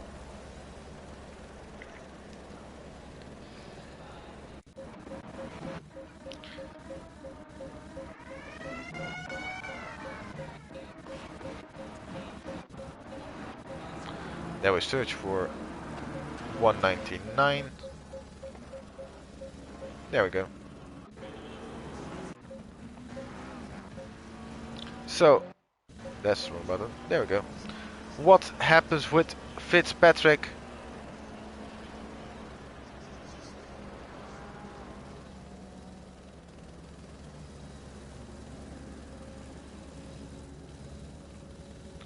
It must be some technical issue. If you look at the bottom right hand side of your screen, you can see there the telemetry. And there's no longer any input from the pedals.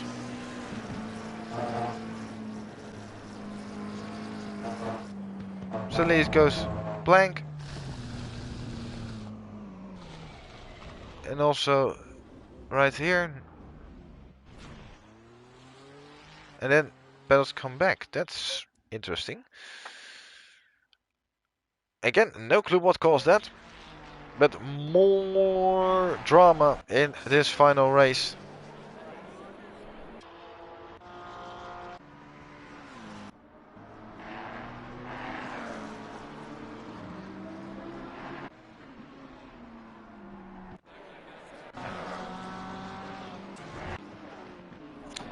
Gr3 with a penalty for track limits, and that is Popov. Popov in the piss car has gotten himself a drive-through penalty. If I can find them, there they are.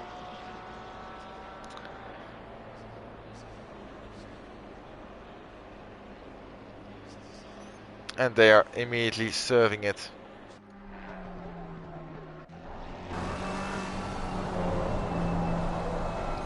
Sun is starting to set here in the Ardennes. Little under half an hour remaining in this race. Let's quickly make up. Hochhausen has got a drive-through. Hello. When did that happen? Hochhausen has got a drive-through. There you go. Alright.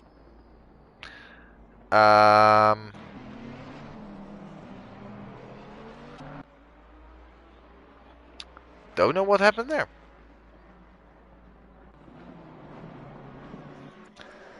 Anyway, let's get back to it then. It is Kurtz leading currently with the fastest lap of the race by over 20 seconds to the next best placed car being Witherspoon, and then it is Paris in P3 following not too far behind the BMW. Then the Scanlon in P4 followed by Cabras, but being quite a way off. 17 seconds the gap to Scanlon. Then is Warrior, Dundee's Popov, Caraballo and Omoda making up the top 10. Omoda there trying to get past Caraballo. Is there a possibility? Up the inside, not quite into Lake Com. Trying to go for a possible switchback move. Oh, this is very wide for Omoda. And it is opportunity gone there. Then it is Falcinelli with Gonalons nearly done serving the drive-through. And then BX Royal after having that massive incident recovering back up to P14. Then Black Morrow after their incidents in P16 ahead of Van Eyck, who is being closely followed by Azuyan.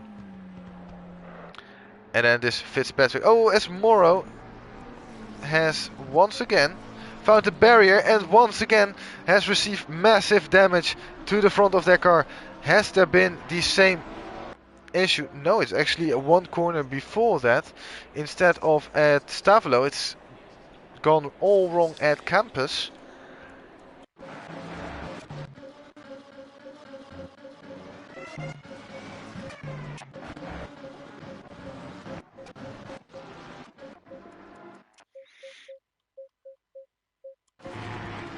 Let's see what happens here then for the Lamborghini driver.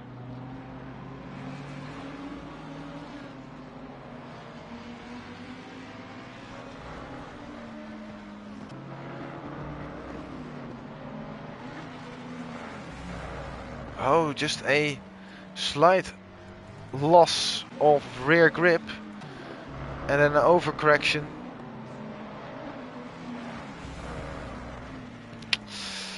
Yeah, then a hit to the barrier will give you that damage. It looks worse than it probably is, as they are still continuing on. Ooh, but that's very wide at Eau Rouge.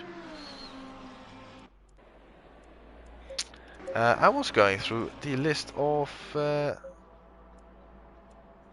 drivers. And then Tony, Iliscu and O'Leary. Tony and O'Leary have retired, but are still in the pit lane. Iliscu trying to get back up to speed after also having some incidents themselves. But I'm not sure what is going on with Hochhausen.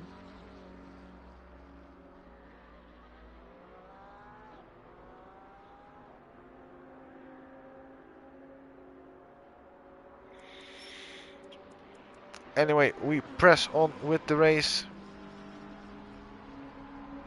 23 minutes remain on the clock.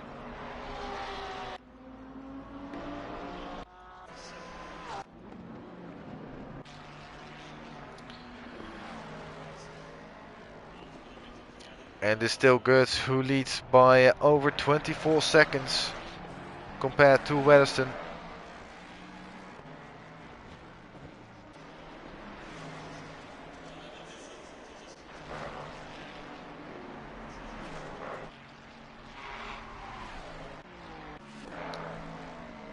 Paris currently in P3, but closing in on Weatherston, only 3.7 seconds away now.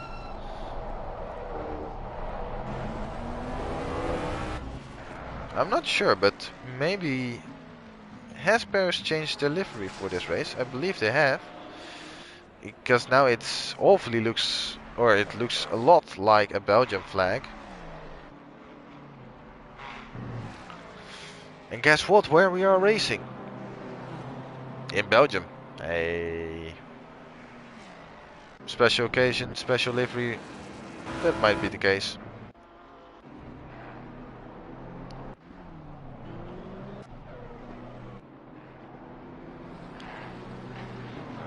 Weatherston getting past Black. Black also giving way to Paris to not disturb any of their fighting.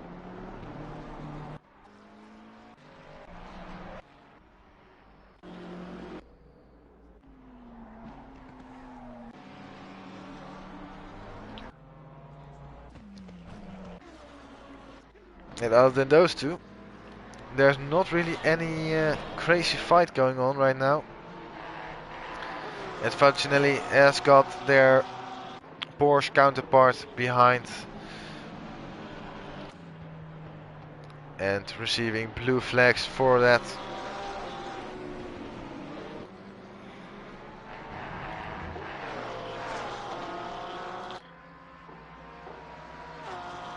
I think they will have to abide by that pretty quickly, as Cabras is still somewhat in a fight for a P4. 14 seconds up the road, Scanlon.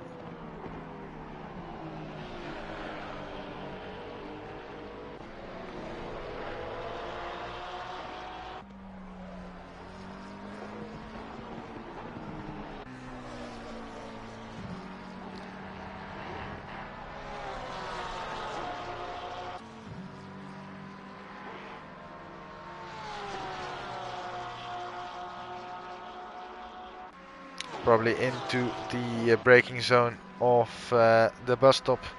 Fortunately, will move over off the racing line. Probably. Or not.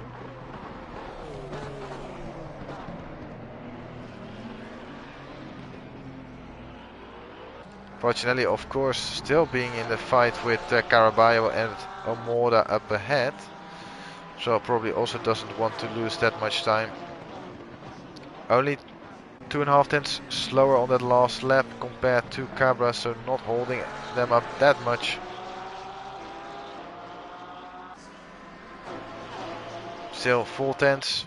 You have to give way to the blue flags.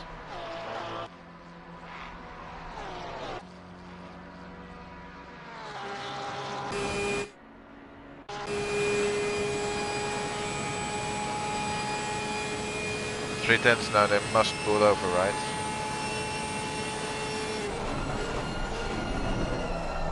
Or not.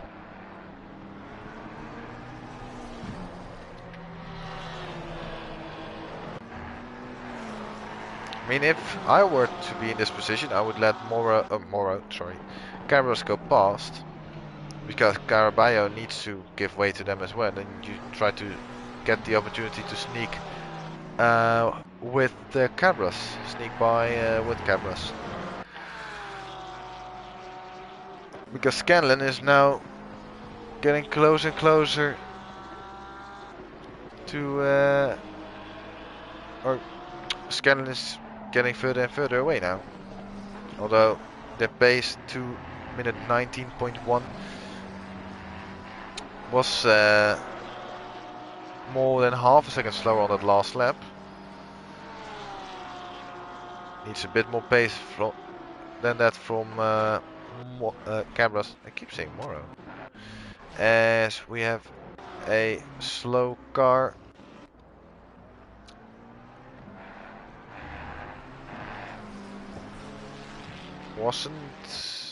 Yeah, it was Gonalons, or was it Liscu once more? I think it was Liscu actually who brought out a brief yellow flag and subsequently a white flag. There's Moro, currently in P16.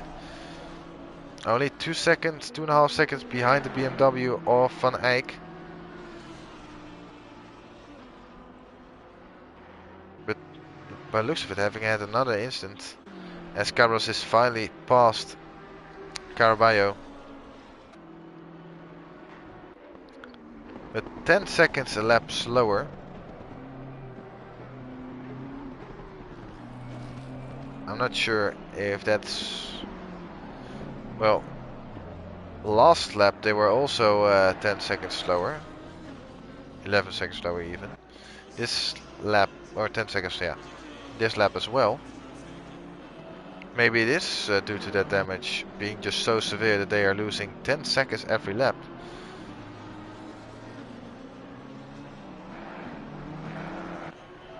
But then I don't understand why they aren't coming into the pit lane.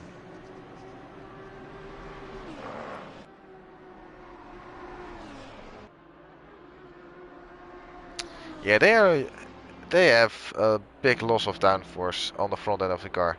Yeah, 2 seconds down only through Eau Rouge and Radion. 2.5 seconds will become 3 seconds as they hit the brakes for Lecom. I think ASEAN will be past the Lamborghini in very due time.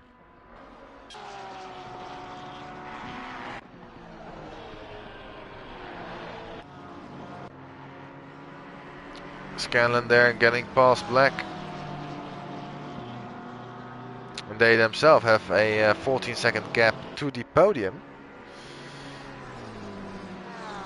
which could become interesting as well.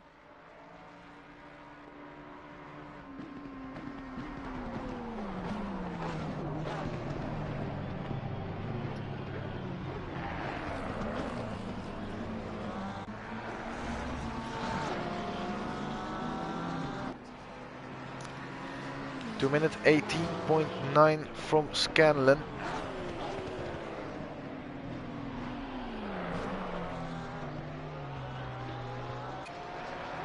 And it will be a 2-minute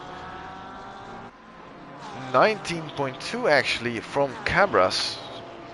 So not closing in at all. Even losing time.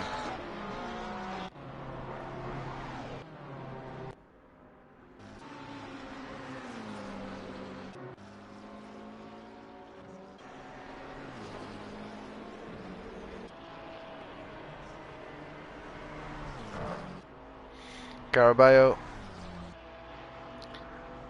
7 seconds behind. Fortunately for a top 10 finish would be a big result to round off this season.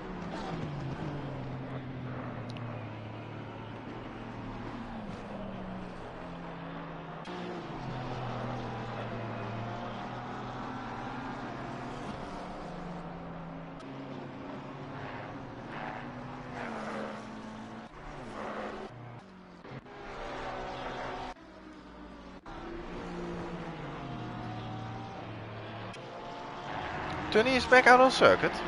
Hello.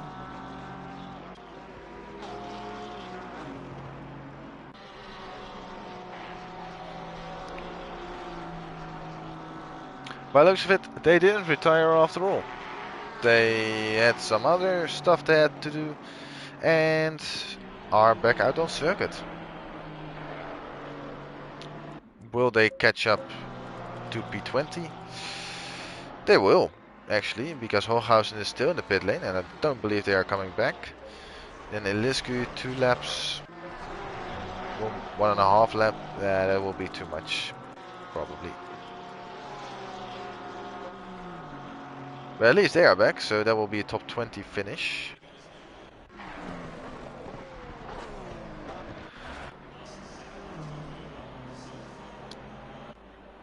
Weatherston still holding off Paris behind. 4 seconds is the gap now. 30 minutes left to go. There will be 6 more laps at the end of this one, or maybe including this one. I am not so sure. I'm not really good at counting. That's something I leave to the other guys who are able to do that a bit more.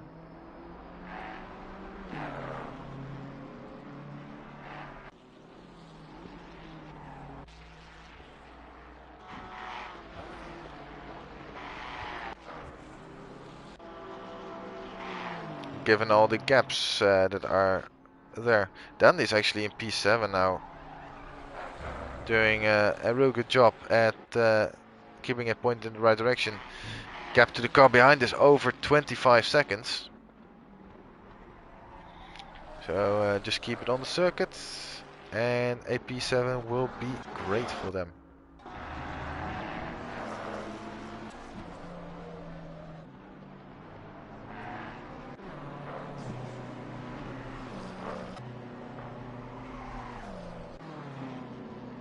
Ooh, that looked really squirrely for Fitzpatrick throughout really the whole section.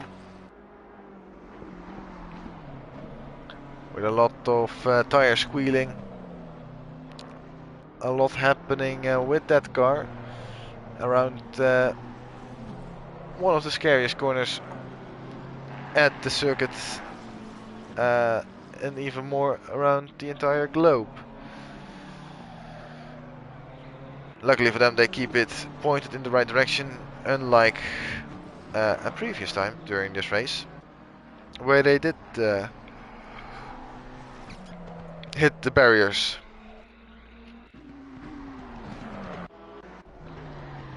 Omoda is actually looking to be closing in on Popov real nicely. Let's see, Popov does a 2 minute 20.8. Omoda does a 2 minute 19.9, so a full second quicker for Omoda than Popov on that last lap. And with the laps ticking down, this could become a very spicy end of the race for these two. As it would also mean a podium for Silver Class, as it's currently going to Naked Warrior and then Dundies. So then it's between these two. For Gold Class, Gertz nearly 30 seconds ahead of Weston. Looks to have this in the bag. Then is Paris less than 4 seconds behind Weston, so this could still become a battle for the podium in Gold Class. Then for Bronze Class, it is Caraballo who has got a big lead over Black. Nearly a full lap. So an outstanding victory for them in Silver Class. Let's not speak too soon, but it looks rather likely. And then Van Eyck on the podium on their return in the BMW M6. Actually, they won't be in Bronze Class. It will be Azuyan who will be in Bronze Class. I'm losing myself. I mean, for me it's also longer than the usual stuff. Let's see, we have been live for over 2 hours now. 2 hours, 11 minutes and 19 seconds. So, yeah, I'm also starting to feel it. Of course, still happy to be presenting this to you.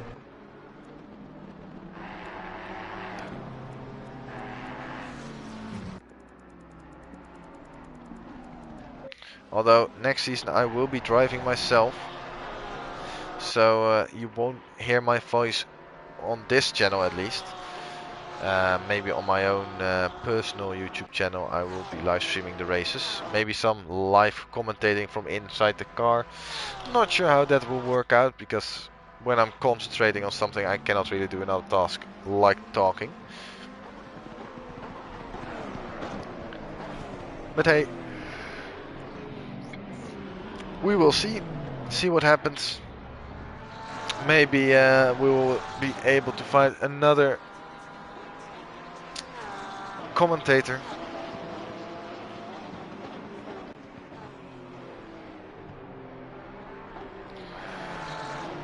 Who knows?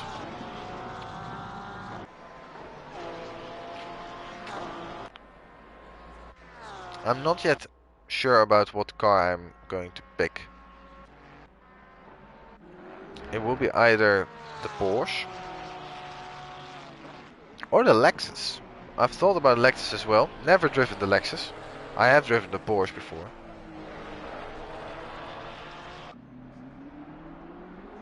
It will not be the BMW M6, that's for sure. Also not the regular BMW. Also not the Ford.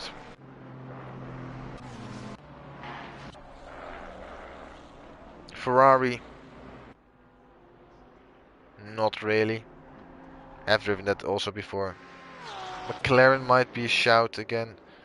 Not the Mercedes, not the Aston Martin. McLaren might be an option. I've driven that probably the most out of any car.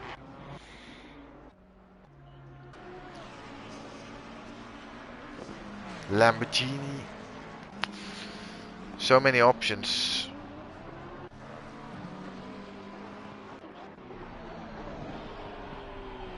So I'm not really sure yet what to do, but hey, still got some time. You are also able to sign up for these races once the announcement goes out that you can sign up for season 9. You are sure able to sign up. It would already help if you join the Discord server. Link is in the description.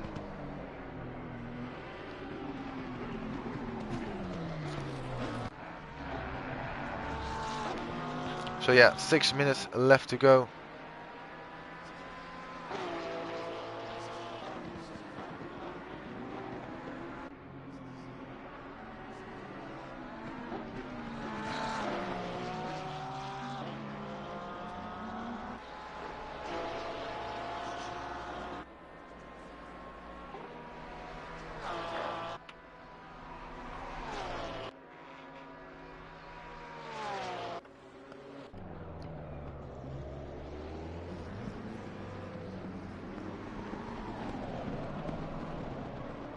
Ooh, that's a bit deep for Van Eyck. Nearly an improvement on their personal best. Lap time will be 2 minute 20.3 this time round. 1.5 tenths of their personal best lap time. Meanwhile, the fastest lap is still in the hands of Gert with a 2 minute 16.687. Actually, this was set pretty early on in the race. Surprised it hasn't been beaten, given that fuel load should go down.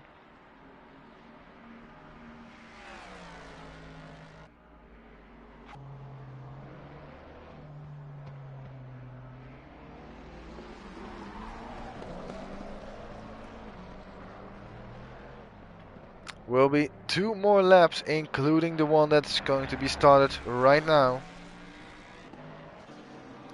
And that is going to be the end of season number 8. Which I have thoroughly enjoyed, I must say. Lots of battles. Lots of interesting moments. Lots of crazy moves. Lots of drama.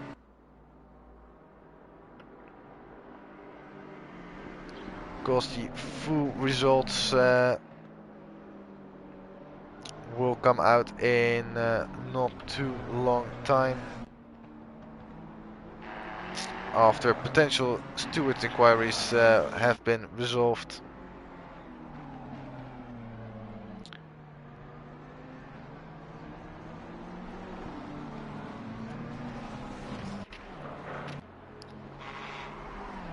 Wederson has lost a little bit of time to Paris, now down to 2.4 seconds.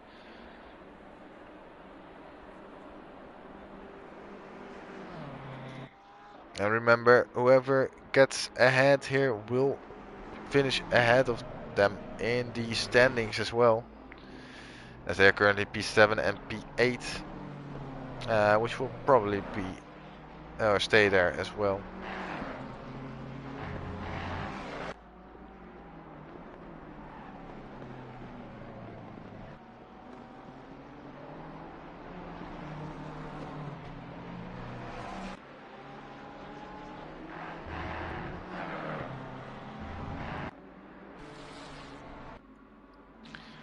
Furthermore, no real battles going on right now, no close fights.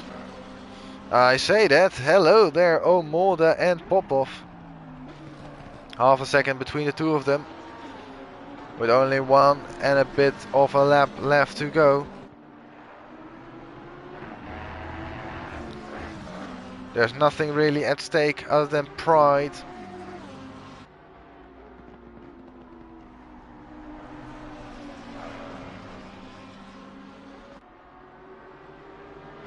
Leaders on final lap now. There we have it, leaders on the final lap.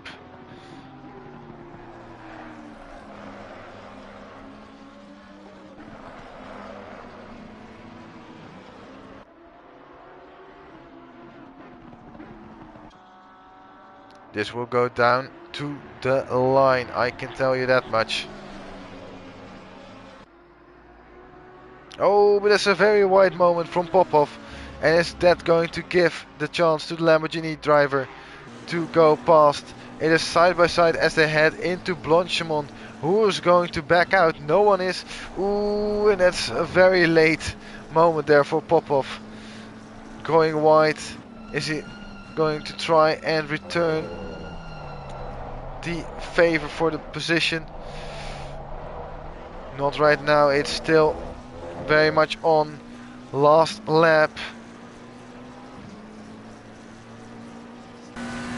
Everything to play for, nothing to lose between these two.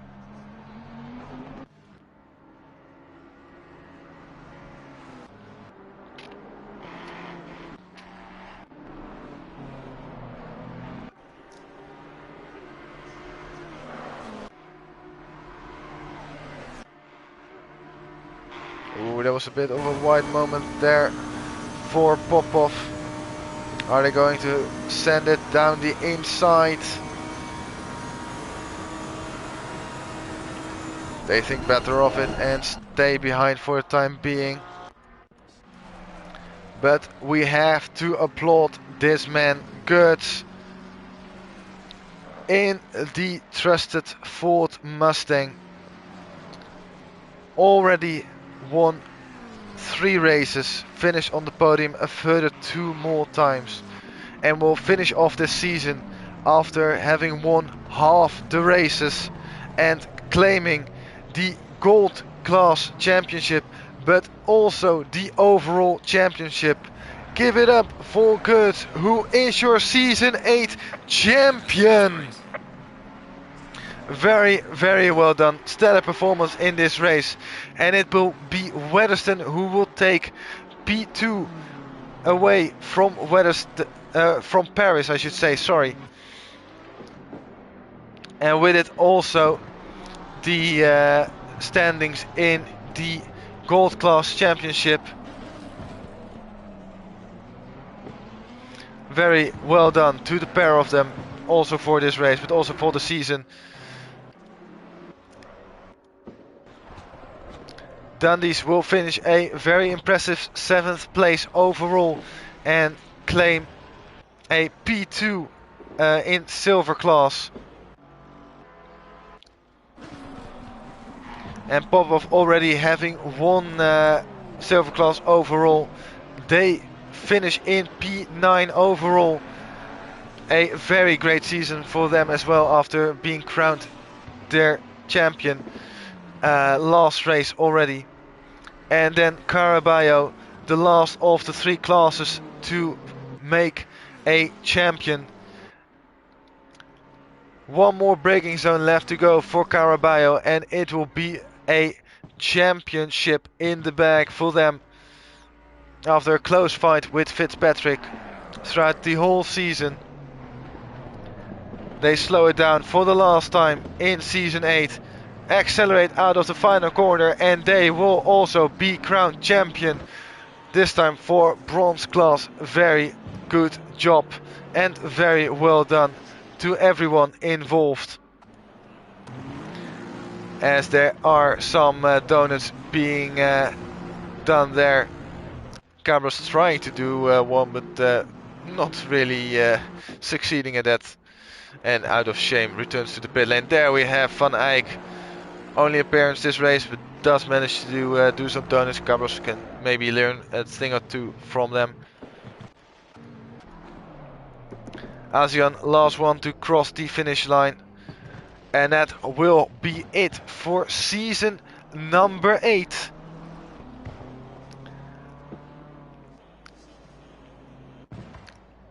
As now we are just ticking down the time. Turney there also doing some donuts. Very nice. Of course, always happy to see people finishing off the season like this. ASEAN also joining in with the donuts. I would have expected a bit more there with the donuts. Well, apparently everyone is pretty lame and does really like donuts. Well, I certainly love donuts. That has 2 meanings, but nah, who cares? I like regular donuts and I like drifting donuts. Anyway, that is going to be it for this race. Don't leave yet, as I will try to get some guys in for the interviews. I was able to save the whole race replay. Alright, nice.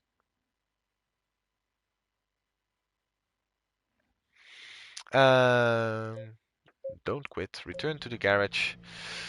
And then we're gonna invite some people into the party. Let's see, who do we want to invite? We want to invite Kurtz, of course.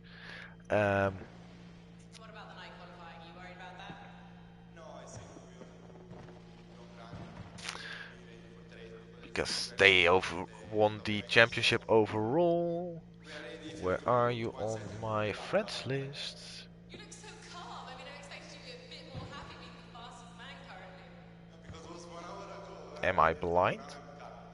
I might be. It's good, but it's 24-hour race, so And how important is qualifying to you in a 24-hour race? I mean it's not really important because in 24 Um, hours start 40 you can win, but it's important for the first 3-4 hours to be out of the mess. So I mean it's there we go. important. It's always Don't like know why they didn't All good so far. Let's see. light up for me. So you're currently Then furthermore, let's see. Of course, it's all done pretty hastily, but hey, it is the way it is.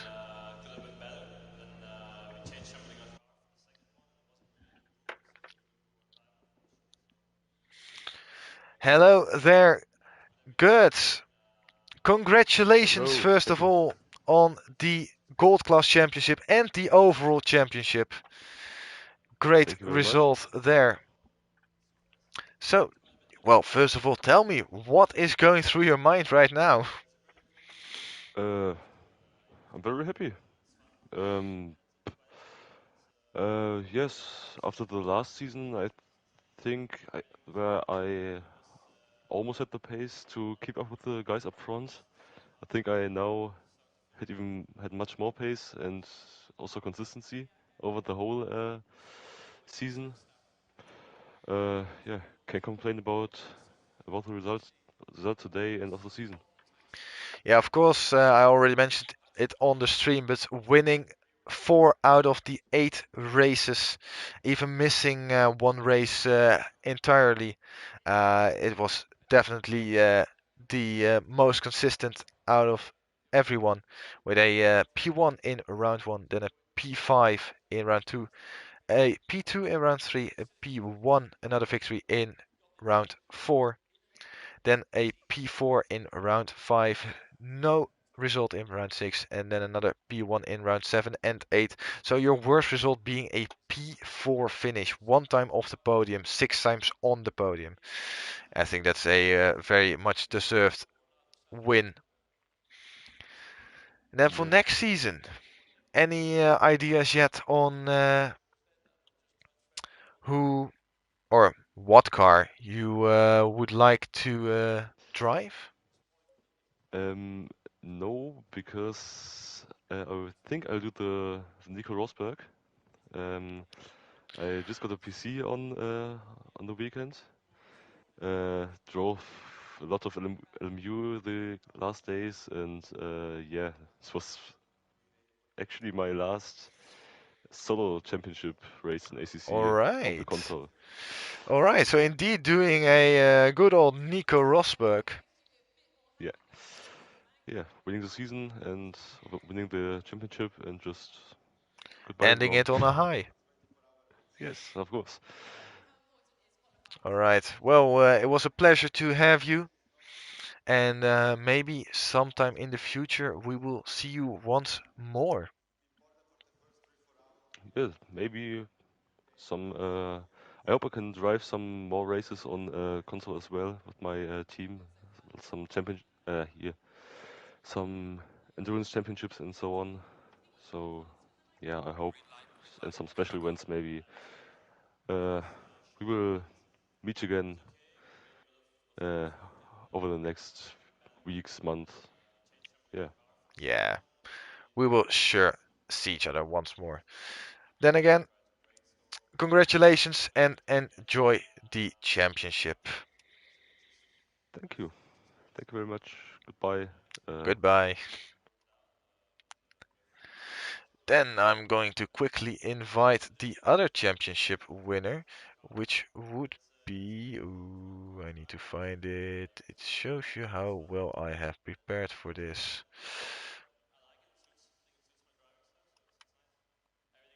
There we go. Invite you, and that would be Mr. Popov, the winner of Silver Class. How are you doing? Extremely tired. I can understand that. The 100-minute race, it does take some energy out of you. But of course, Definitely. no pressure on you for this race after already wrapping up the championship in the previous round. So just tell me, what is your feeling about this last season?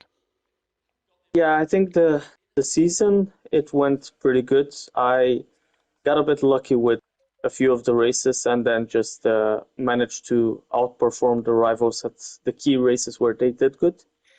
Yeah, But a bit gutted for today. Bit crappy race with the penalty. Could have could have been another good result to cap off the season. But nonetheless, I'm very happy with the championship. yeah, I can very much understand that. Um, After having a couple of top 10 finishes throughout the season, also some great qualifying results, but then most importantly in silver class, being by far the most consistent driver with 5 victories throughout the entire season in class, uh, with a P4 being the lowest finish out of all of them. That just shows you the consistency, and with it a very deserved championship. Of course, I did Yes, make a yes, little bit thank of you. fun from of your car being a piss color, but hey. I'll allow it. from the celebrations. We'll say it's wine colored. Wine? Well, champagne colored. That's a bit better still. Bit far off. I will stick to P.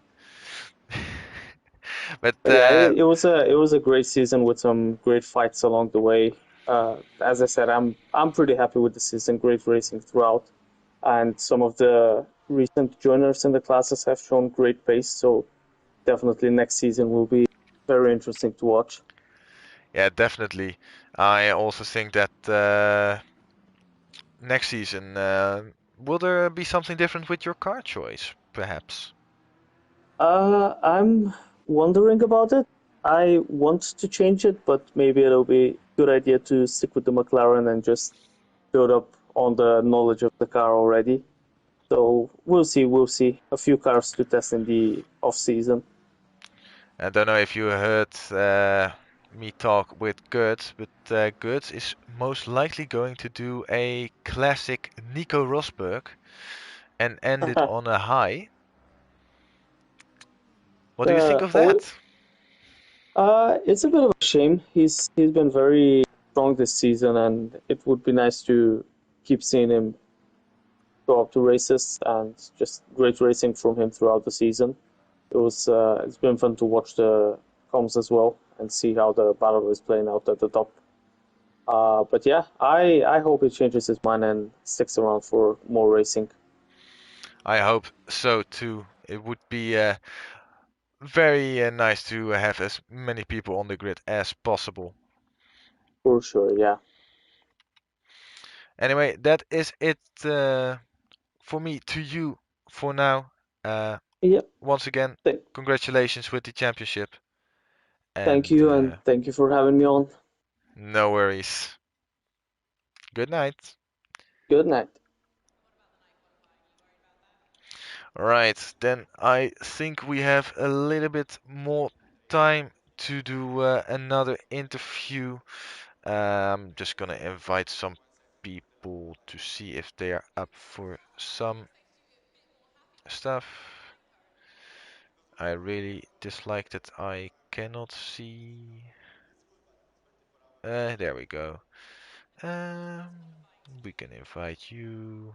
We can invite you as well.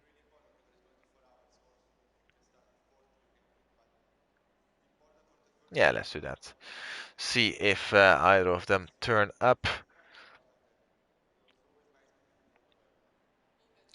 Then I need to quickly go back to the results screen. In the meantime, if you haven't liked or subscribed, it would be greatly appreciated.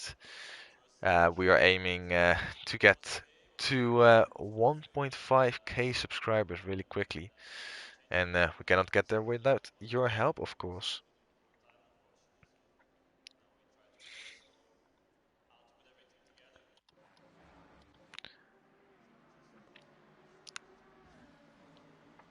Not sure if we are going to have any more interviews. I can always try to invite some other people.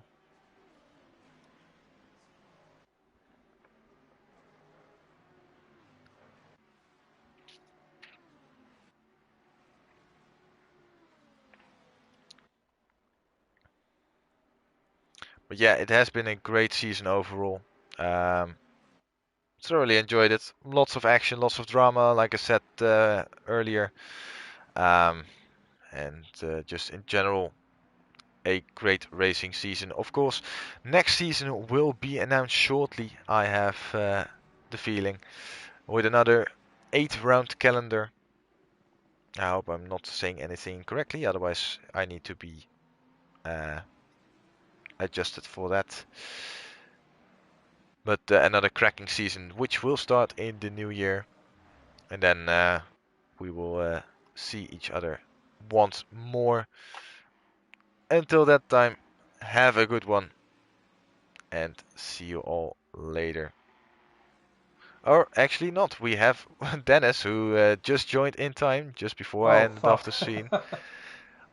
Do you want to do an interview or not? Can be I'm honest. not no, but I'm already here, so go ahead. Well, you joined in with the last race of the season. after being away for the first 7 rounds. This race went rather well, I think. Yeah, you probably haven't seen me crash in Aarhus in front of Omoida. Oh, I did for sure. Yeah, that was a real scary moment. Suddenly seeing you stationary on the top of the hill. But aside from that, I think you clawed your way back up to P14. It could be 14, 15, somewhere around Yeah. there. After starting from the back row of the grid, anything is an improvement of position, really. Yeah. But yeah, this last race being more of a fun outing, not setting a qualifying time, just to start from the back of the field. Exactly why I took the M6. But hoping it was more competitive, but unfortunately, even with the BOP, it's still nowhere competitive. Yeah. Anyway, you ultimately came back, but stepped away for the season. Plans for next season? Yeah, I'll be back next season, full season. So, Uh, but not in the M6 though. Not an M6. Can you give No. us a little peek at maybe what is going to come? It's probably not going to be a surprise. It's most likely going to be the car which brought us P3 in the endurance race. Yes, Championship. in the That's all. championship indeed. Yeah. That would be the Ford Mustang for the people who aren't known or don't know that. A big muscle car that Yeah. will probably bring you some success. I would hope so. I think after a year driving that car, I would be a bit familiar with that car and where to push it. So, We will see. Anyway, thanks for being there tonight, and I will see you next season once yes, more out thanks on for having track. me, and till next season, keep your eyes open. Yes. Alrighty. That's going to be it for the stream as well. I hope you all thoroughly enjoyed the season as much as I did. And yeah, I will see you all very soon. Until that time, have a good one. Bye bye.